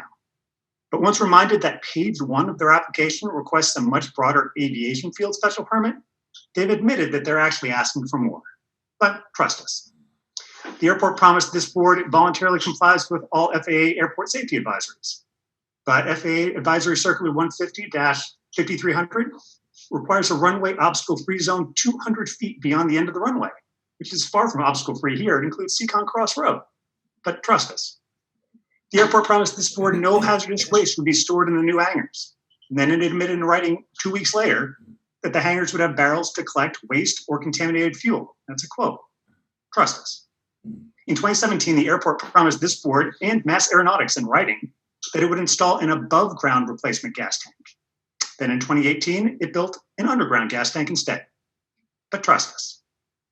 And the airport told this board that it needs a special permit so it doesn't have to go to the ZBA for every improvement. But despite having made various improvements recently, there are no ZBA permits, other than for a deck they never built. So either the airport hasn't been applying for required ZBA approvals, or it never needed them in the first place.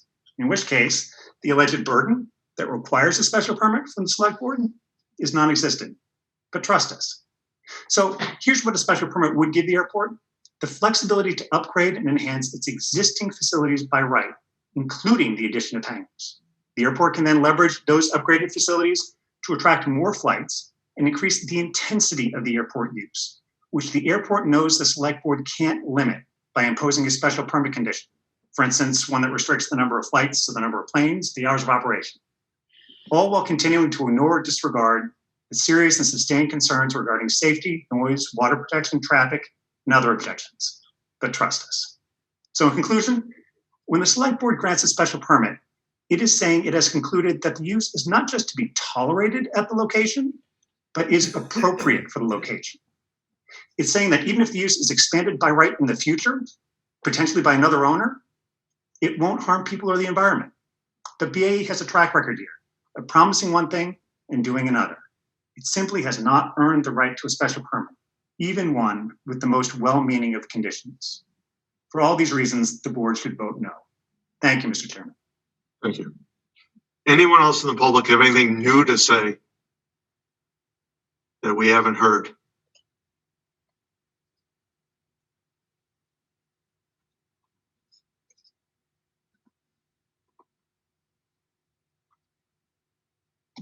James Fingeroff?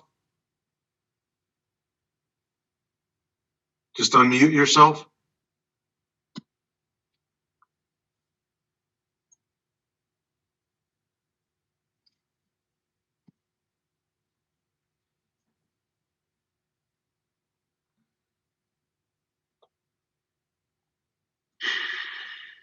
Go ahead, Mr. Fingeroff. Thank you. Can you hear me? Yes, we can. Good, thank you very much. This is James Fingeroff of Hurlburt Road. On October 4th, the Edge, the Berkshire Edge, carried a letter to the editor from the business manager of the airport. In that letter, this person was quoted as saying, quote, "While we are sensitive to the concerns of the neighborhood, we find it frustrating that non-experts are given the same weight at the hearings as a group of professionals," close quote. With due respect to the professionalism of the people that this letter refers to, the professionals are people paid by the airport and do not have the concerns or the interests of the community as part of their agenda, clearly. As one of the non-experts, and you've heard from me before, but a neighbor who is directly impacted by the noise, the disruption, and the increasing frequency of flights and their noise, I hope that the select board will see as its responsibility supporting and taking into account the interests of the residents and the community of Great Barrington and the residents immediately around the airport who are directly affected. Someone spoke earlier about a different issue and referred to it as a quality of life issue. And like that person and like many others, we live in Great Barrington because of the quality of life. We would like to make sure that our quality of life is not further disrupted and perhaps diminished by approving what the airport is requesting of you. So please take into consideration the neighbors and vote against this request by the airport. Thank you. Thank you. Claudia Shapiro?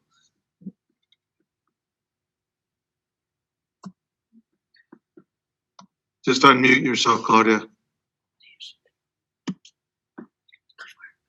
Can you hear me now? Yes, we can. This is Claudia Shapiro. I'd like to make a comment on the quality of life.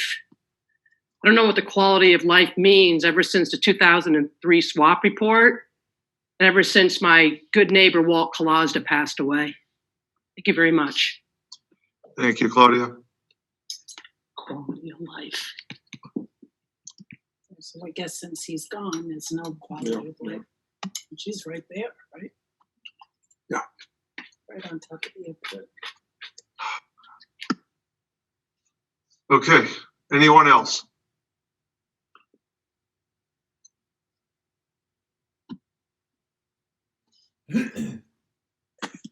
JOMO 27. Yeah, hi. Can you hear me? Yes, we need your name and address. My name is John Morris. I live at 137 Hurlburt Road, which is almost in direct path of the airport. And if you're talking about quality of life, I don't know what that means, but I'm a recent resident here from New York, and we've been here a year and a half, but we've been in the area a little longer than that. The airport has been nothing but a pleasure for us and everyone who's come and visited my house here on Hurlburt Road. And and I don't think anybody would, we are in direct flight pattern for the landings and takeoffs. And the noise has certainly not been a problem. Some planes are a little, I'm not an aviator. Some planes are a little noisier than others, but they're all, it's not noisy at all. And the fact that the military helicopters and other rescue training goes on periodically at the airport, I think is a great thing. And I think it's almost un-American to, have that as a complaint. As far as that goes, no one hears these planes more than I do and my family. And I don't think it's a problem at all. And it's as far as if they adhere to all the environmental concerns, a little increase in air traffic also wouldn't be a problem. Thank you very much. Okay, anyone else who has anything to say that's not repetitive, that hasn't been said before, obviously, or you haven't said? Seeing no one, we will move on to Mr. Dineski, who will speak about the October 22nd email. Thank you, Mr. Chairman. The letter from Attorney Hoyer does recite what I agree is essentially a basic proposition in construing statutes that a court will not add words. I have offered my opinion to the board that given that the airport currently exists, the standard that should be applied under Section 7.2 is whether whatever is proposed to be changed to that operation, including that would include the construction of the hangars and any use related thereto, and any use to the property in connection with this request for a special permit, would be evaluated on the basis of whether that operation would become more objectionable, to use the word in the bylaw, than the operation presently is. I'm not proposing to introduce a different standard, which I think is an issue that was previously raised by the applicant, but I believe the applicant is acknowledging, based on the statements this evening by Attorney Egan, that it is recognizing the opinion that I've provided to the board. So in brief, it would be a comparison on the objectionableness issue of what currently exists versus what is proposed and could exist by means of the requested special permit and any related construction. Thank you. Board, you'll have a chance to ask questions of Mr. Dineski. Let me just have Chris go next with his findings. Hi, Chris Rembold speaking. At the last session of the hearing, you asked for a summary of the permits that have been granted recently, and there have been 2 Zoning Board of Appeals permits applied for and granted. They both dealt with altering the existing non-conforming office building by adding a deck to the rear of the building. The first one was granted, I believe, in 2013 and never exercised. And the second one, they essentially reapplied in 2016 for the same thing to the ZBA. It was also granted, and it has not been exercised. In other words, the deck was not built, and both of those permits have expired. The only other special permit besides this instant one that they've applied for was to the Select Board in 2016 for the similar use, and that permit was withdrawn, as you know. In terms of building permits issued by the building inspector's office, there have been several permits for things like temporary signs for the fly-in events, a tent for a cocktail party, tent for a fly-in, several upgrades to buildings, such as the 2019 permit for a sub-panel and 3 furnaces, permit for the 3 furnaces, a lighting retrofit, I'm sorry, I assume that's in a building. It's not clear from my log. The fuel pumps, of course, and then going further back in time, 2010 for roofing at the office and 2012 for replacement windows. And that is it. Thank you, Chris. Claudia, I assume you have a question of process. So unmute yourself if you have a process. We've taken all the comment. No, I really wanted to comment on what Mr. Rembold said about the ZBA permits. Briefly, please. I don't find those to be accurate, what he said. There's a ZBA 4-page permit that's in the Registry of Deeds that was granted to Berkshire Aviation, which is now Berkshire Aviation Holdings. In the 2013 permit, there was 2. There was a permit and a variance. I gave all you people the documents and the information. And they were both defeated. Thank you. Okay. The board, do you have any further questions other than process or deliberation of either Mr. Rembold, Mr. Dineski, or Mr. Egan, or anyone else? Ed, you look like Yeah, I don't know that it's relevant for what we're doing. So if it isn't, but most of the buildings at the airport were built after zoning existed while it was a pre-existing non-conforming use. Didn't those need approval? Right, there were no permits for the actual buildings, the hangars, the repair shop. Should there be, since they were built after the zoning exists while it was, right, they couldn't build those now without a special permit. I don't know who I'm asking. Chris has unmuted himself, so. This is Chris. I don't know when the other buildings were built, Ed. I can't answer that question. I'm sorry. Okay. David, did you? For this decision. Yeah, go ahead.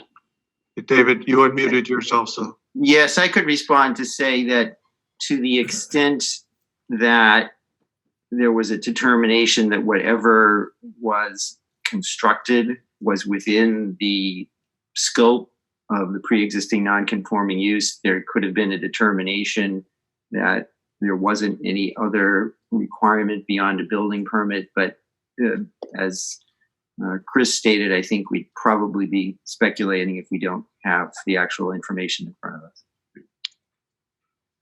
Board members? So Hugher, I'll let you speak very briefly.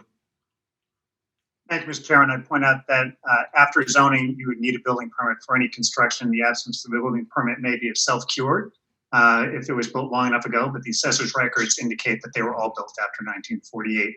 And there is no right to expand a non-conforming use into a new structure, certainly not a brand new structure. Okay. If David, I'll ask for your advice, or can we close the public hearing now?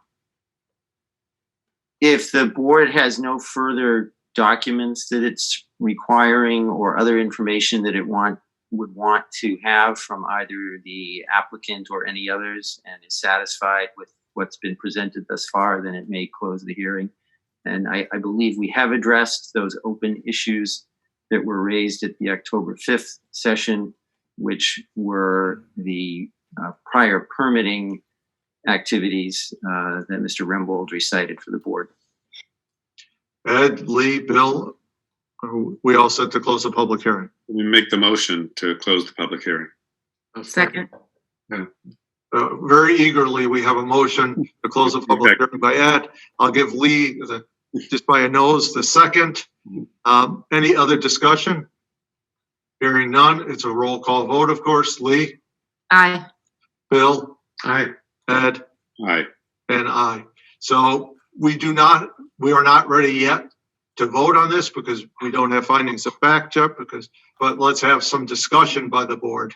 Can we have a little guidance first? I think had not had a discussion like this without proposed findings in front of us. So we're not deliberating yet? Are we talking about what the findings might be, or are we giving opinion? Does that make sense? Yeah, it does make sense. Chris, do you want to weigh in? Or David? This is Chris. Well, I think the board, hopefully you have some notes for yourselves, and you may have some comments and questions amongst yourselves about whether a question was adequately answered, or or you may want to discuss the results or the answers that you've received and discuss for yourself what those mean, and judge that relative to section 7.2 as town council has instructed, as well as section 10.4, which has the criteria by which you would make findings and evaluate the relative benefits and detriments of the permit. So I'd suggest that you step back for a second, talk about what you've heard, and discuss what you think that means before diving into the criteria. That's a place to start. You may find the criteria more helpful, actually, to start with. So whatever you prefer. I do have an overall, just because it was actually said, and then it's been a lot in the press and letters, in letters to us, that the area has been a residential neighborhood with an airport in it for a long time. And it's been pointed out that all of the neighbors knew, either when they bought or inherited their houses, that there was an airport there when they either purchased or inherited them. But similarly, the airport owners knew that was a residential neighborhood when they inherited the airport. An airport in a residential neighborhood is really a delicate balance, one that apparently Walt Kalazda was able to maintain, and apparently is no longer balanced. But our job is to determine if the adverse effects to the town and the neighborhood outweigh the benefits. And it just seems like the argument that the neighbors knew what they were getting into, while ignoring the fact that the airport owners knew what they were getting into, is trying to shift the burden to the neighbors as to why they do not deserve a special permit, as opposed to leaving it to us to determine that the benefits outweigh the detriments. And I just wanted to call attention to that, because that came up a lot and it keeps coming up. It really is, there's an equal relationship there. There has always been an airport, there has always been a neighborhood, and they need to coexist. Other board members? End of sermon.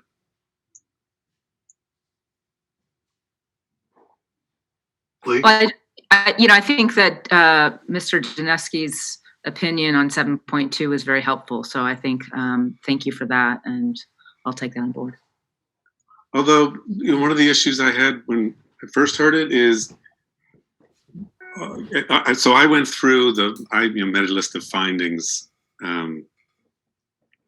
at this point provisional since there's new stuff added tonight.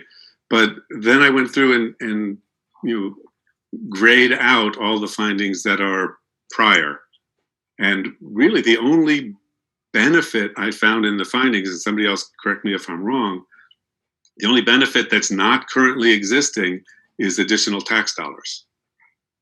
Every other benefit listed is current things. The fact that it brings tourists, the fact that it is a place that helicopters can land in emergencies, the fact that they host fairs and carnivals there and raise money for nonprofits. All of that is currently existing, and then by this reasoning, we have to discount that.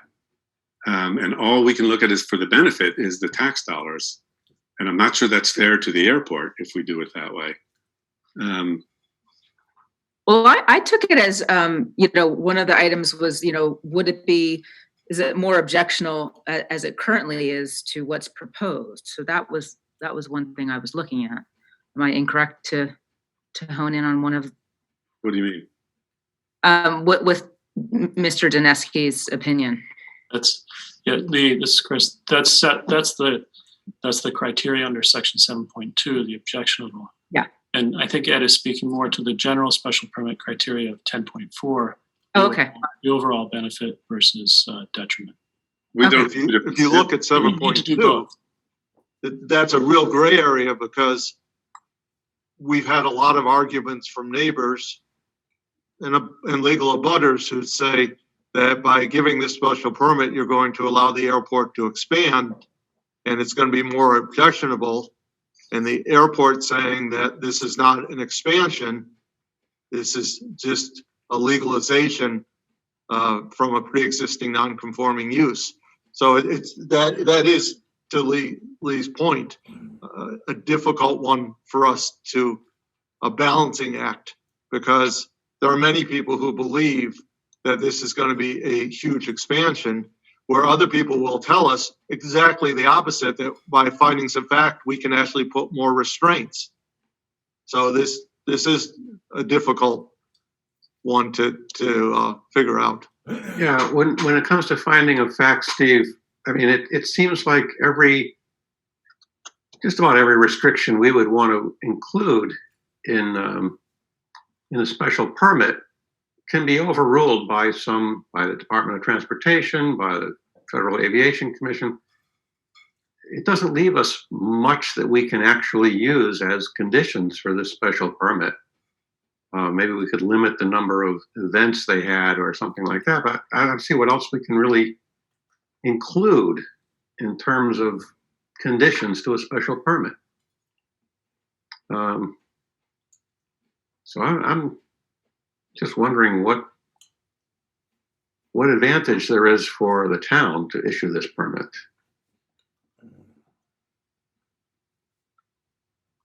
That's what each of us have to decide after all the testimony is in. You're not incorrect.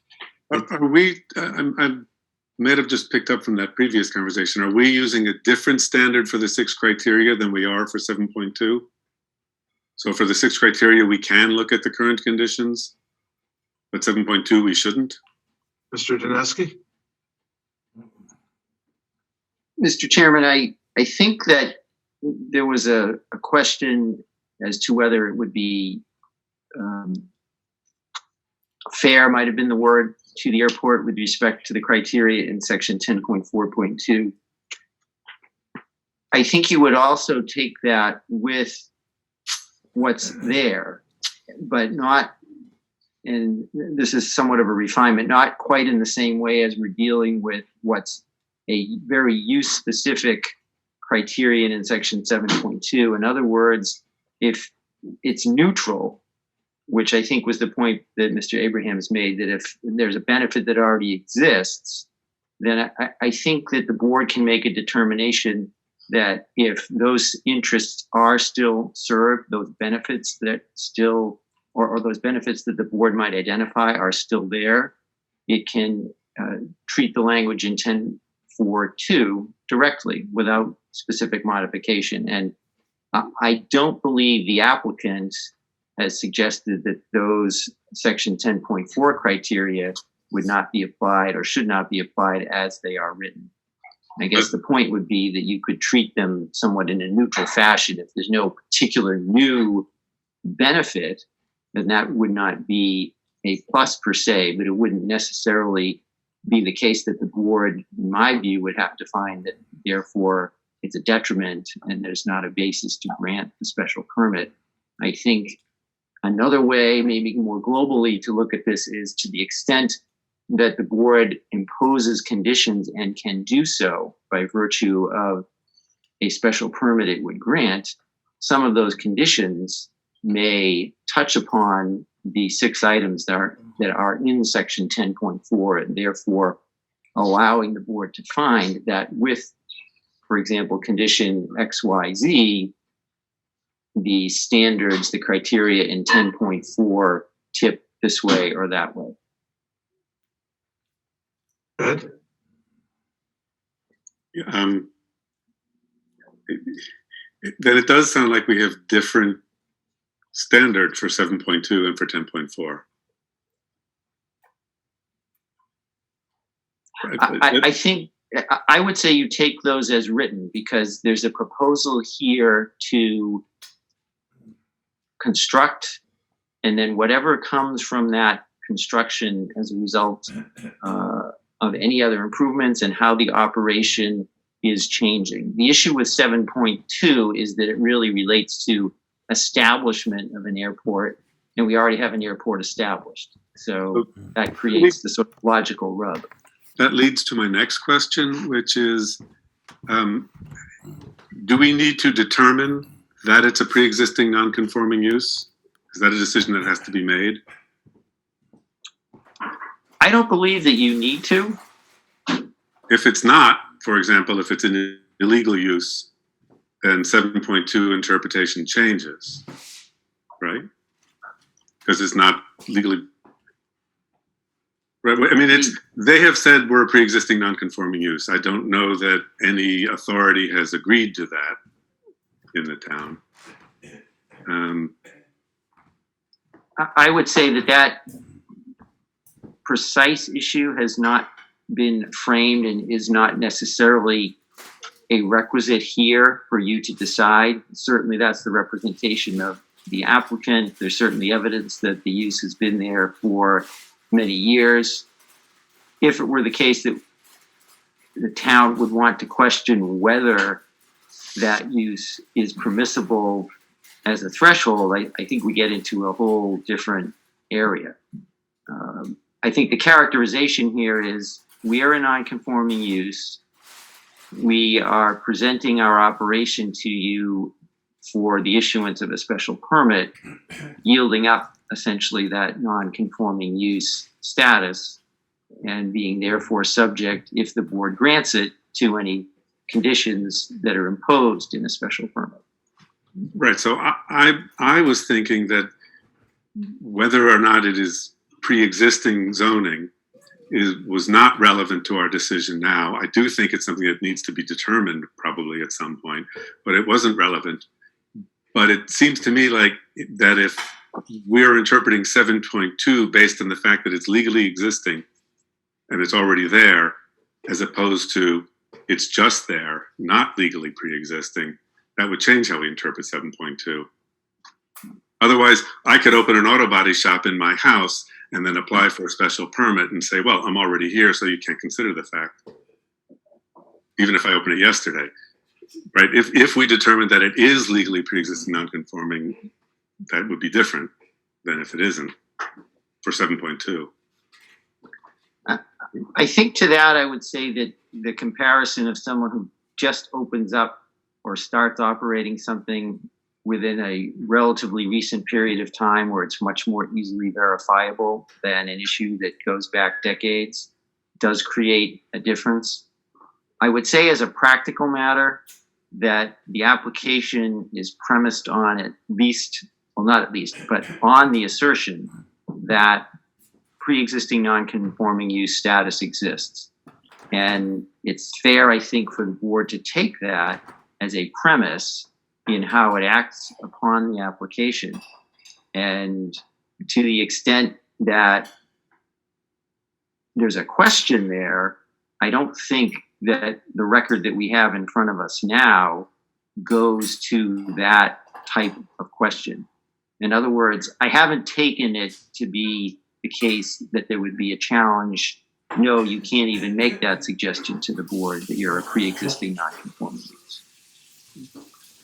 Okay. So I have treated the application and the materials, again, on the premise that the assertion for purposes of this application, and I would say it seems with respect to the history of the property, is yes, it's a pre-existing non-conforming use. There's been prior action by the Zoning Board of Appeals that would be, again, premised on that same point. Okay. It's good. The information given in the application doesn't come close to proof. Comes close to proof. There's no actual documents. It's just a Xerox of a Xerox of somebody saying their uncle and grandfather used to land planes there, and a few other things like that. Being told that stock was sold. So there are some things that are said. It was challenged by the attorney for the butters, and the response to the challenge was ask anybody who's lived here a long time, which would have to be somebody who is 96 and has a memory from infancy. So, in other words, I don't know that it's been. I wasn't thinking it was relevant until we defined how we're supposed to look at 7.2. But I don't think they've at least demonstrated to this board that they are legally pre-existing non-conforming. The three pieces of evidence given are just it doesn't even cite where it comes from. But again, I wasn't concerned with that because I understand it was challenged on the record, but I didn't think it was relevant to us unless just a given that what's there is there and it's okay, in which case that is relevant, I think. Mr. Chairman, I would just respond to say that as a general proposition, a use that's been in existence for as long as it seems to be generally accepted that this one has, attempting to disestablish it, or take a position that it is not allowed, given both the history, length of use, and other actions by town permitting boards, would be a challenge, I would say. Thank you. Anyone else from the board? Yeah, I have a question about their application for a special permit. They're requesting a special permit for an aviation field per section 7.2. No mention of the hangars in the actual opening page of the application. And so do we consider the hangars when we're going through the 10.4 criteria? Yes, I would say you would. The application is many pages, and there are references to the elements of what's being proposed at various points. And I think anything that has been proposed to be added, and specifically that includes the hangars, is an element that is appropriate for your consideration in applying section 10.4.2.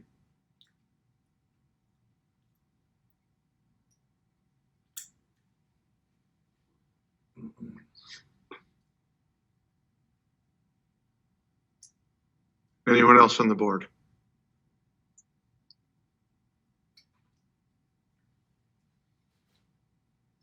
Chris, are you any closer to being okay for us to continue this to November 9th?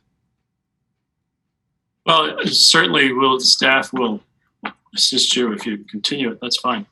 I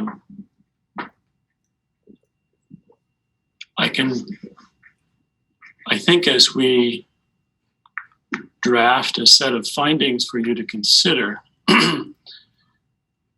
it may be best to present it to you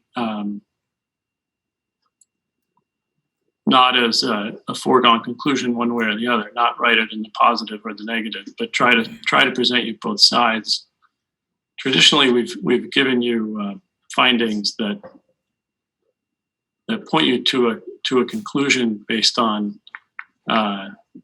what usually the board considers pretty clear evidence. That hasn't always been the case, but that's usually how we start anyway. In this case, it seems probably appropriate to try to put everything down for and against for the board to consider and weigh. And then you can use that again as a talking point, as a starting place for your next set of deliberations. Does that make sense? Yeah, that makes good sense. Typically, the findings of fact are pretty clear. I think in this case, there's a little more subjective. And I think we all need to remember on every special permit, what you produce, what staff produces is a draft document. Would it be useful? You'll have to, oh, sorry, Ed, I was just going to say that the board will have to spend, I think, a considerable amount of time discussing and agreeing on the findings before moving forward. The conclusions, I know we're all tempted to read the last page first, but I think you need to proceed fairly deliberatively through the pages as we continue the discussion. Would it be useful if we sent you individually to you our notes on findings? Yes, it would be. Okay. Okay, you'll have a motion to continue the special permit hearing to November 9th at 6 p.m. No. You're quiet. Couldn't hear that, Steve. Now we can't hear you at all.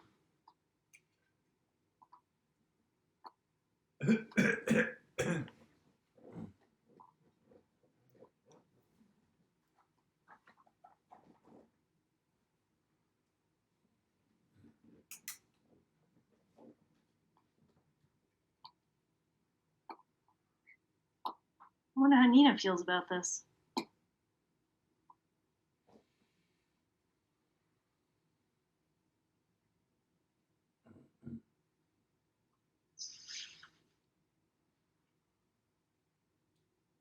Still can't hear you, Steve. You want me to do this and you can raise your hand? All right. I'd like to make a motion to close the public hearing. No, wait, is that the wrong? Your That's hearing been is done. closed. You'll be continuing your deliberations. Right. So I make a motion to continue our deliberations to, what's our next meeting? November 9th November 9th. Do we need a time? at 6 p.m. Okay, thank you, Lee. That's the motion. Second? Second. I think Lee gets the second. All right. She gets part of the first. The roll call vote. Lee? Aye. Bill? Aye. Me, aye. Steve? Thumbs up, thumbs down. Where'd he go? Oh, now we've lost him. No, it's already gone. It's all over. I think I'm here. you Mark could. Kitchen. You could. There he is. Yes, the answer is yes. Okay, it's unanimous. Thank you. Okay, we have a backup machine. Okay, moving ahead. Citizen speak time. Remember, we can't take any deliberation on any special permits that are before us. Charlie Williamson.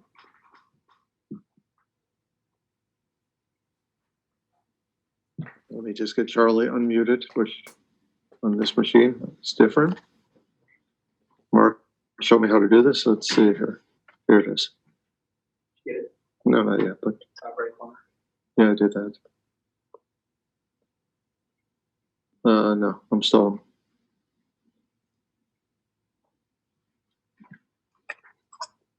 No, come here.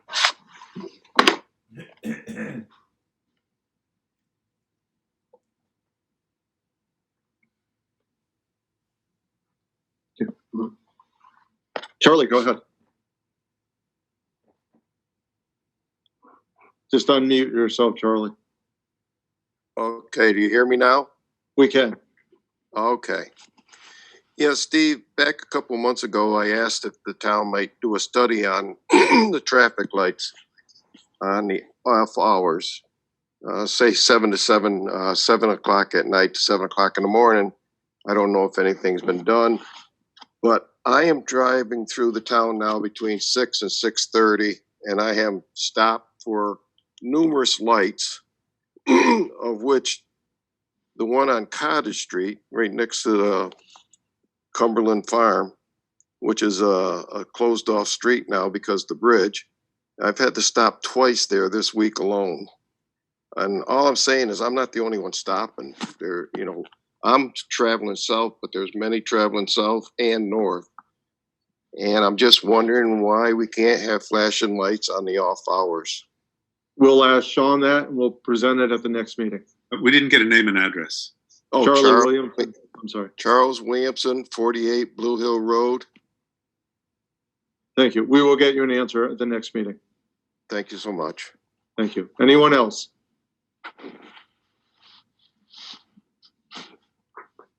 Seeing no one else, select board time. Lee, Nothing for me. Kate? I thought Kate was back. She is. I'm here. I don't have anything. Okay. Bill? I do have one thing. The fairgrounds seems like it's just wasting away there. And I'm wondering if we couldn't reach out to the owners and see what their plans might be, or even consider, purchasing the property by the town. It just seems like a derelict property at this point. We'll have the town manager reach out to the owners and see what we can do. That'd be great. Thank you. Ed? No. And I have nothing. Eileen?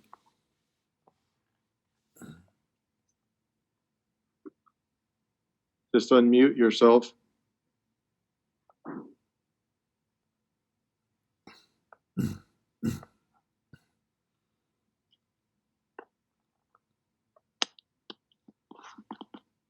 Looks like you're unmuted, Eileen.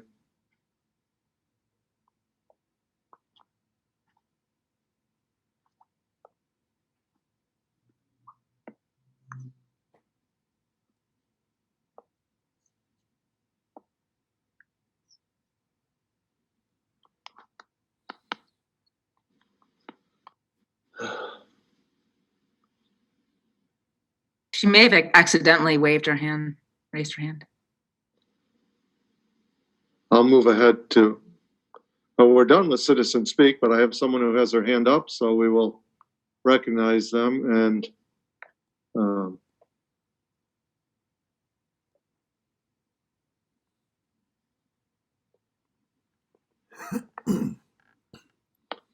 Hillary Rush. Hi. Hello. Yes. Hi. I'm a new resident and a downtown business owner, and I want to thank Ed, you guys, DPW for the social distancing stance on the road. I'm hope we are able to have more on Railroad Street and Main Street downtown. I just want you guys to be aware that the weekends are really rough downtown. No one's distancing. Everyone's not wearing masks. I have lines to get in my store, but people will not listen to our directions. It's very challenging. So I feel like the reinforcement from the town, and I'm not going to get into the heirs situation. I'm just talking about realistically as a business owner with fellow businesses. We are basically healthcare frontline people now because of the challenges of getting people to wear masks, distance, and sanitize. So the effort you guys made with that is really great. We feel a little captive audience downtown. Weekends are completely different from weekdays. And I feel like maybe if like the police drove by or something, it's just, it feels a little like spring break on the weekends. People, and regardless of the heirs thing, this is way before, people come up on the weekends and just abandon, their fatigue. So we as small business owners downtown do a lot of work. We have less employees, make a lot less money, and it's obviously very stressful. So those stamps on the road were like a miracle for us. So I just encourage you maybe to print more on the sidewalks and on all the sidewalks, because I now know no one reads signs about capacity or wearing a mask or sanitizing your hands. So maybe if they walk every 6 feet and see that, they might clue in. But I am hearing nonstop girls' weekends are 6, 12 people, 14 people. So we are getting treated a bit like they have no COVID, so let's just go there for a party. So anyway, I think your efforts are the best we can ask for. So Thank you. And we will pass that on to the health inspector. please, thank you. Thank you. Eileen, are you unmuted?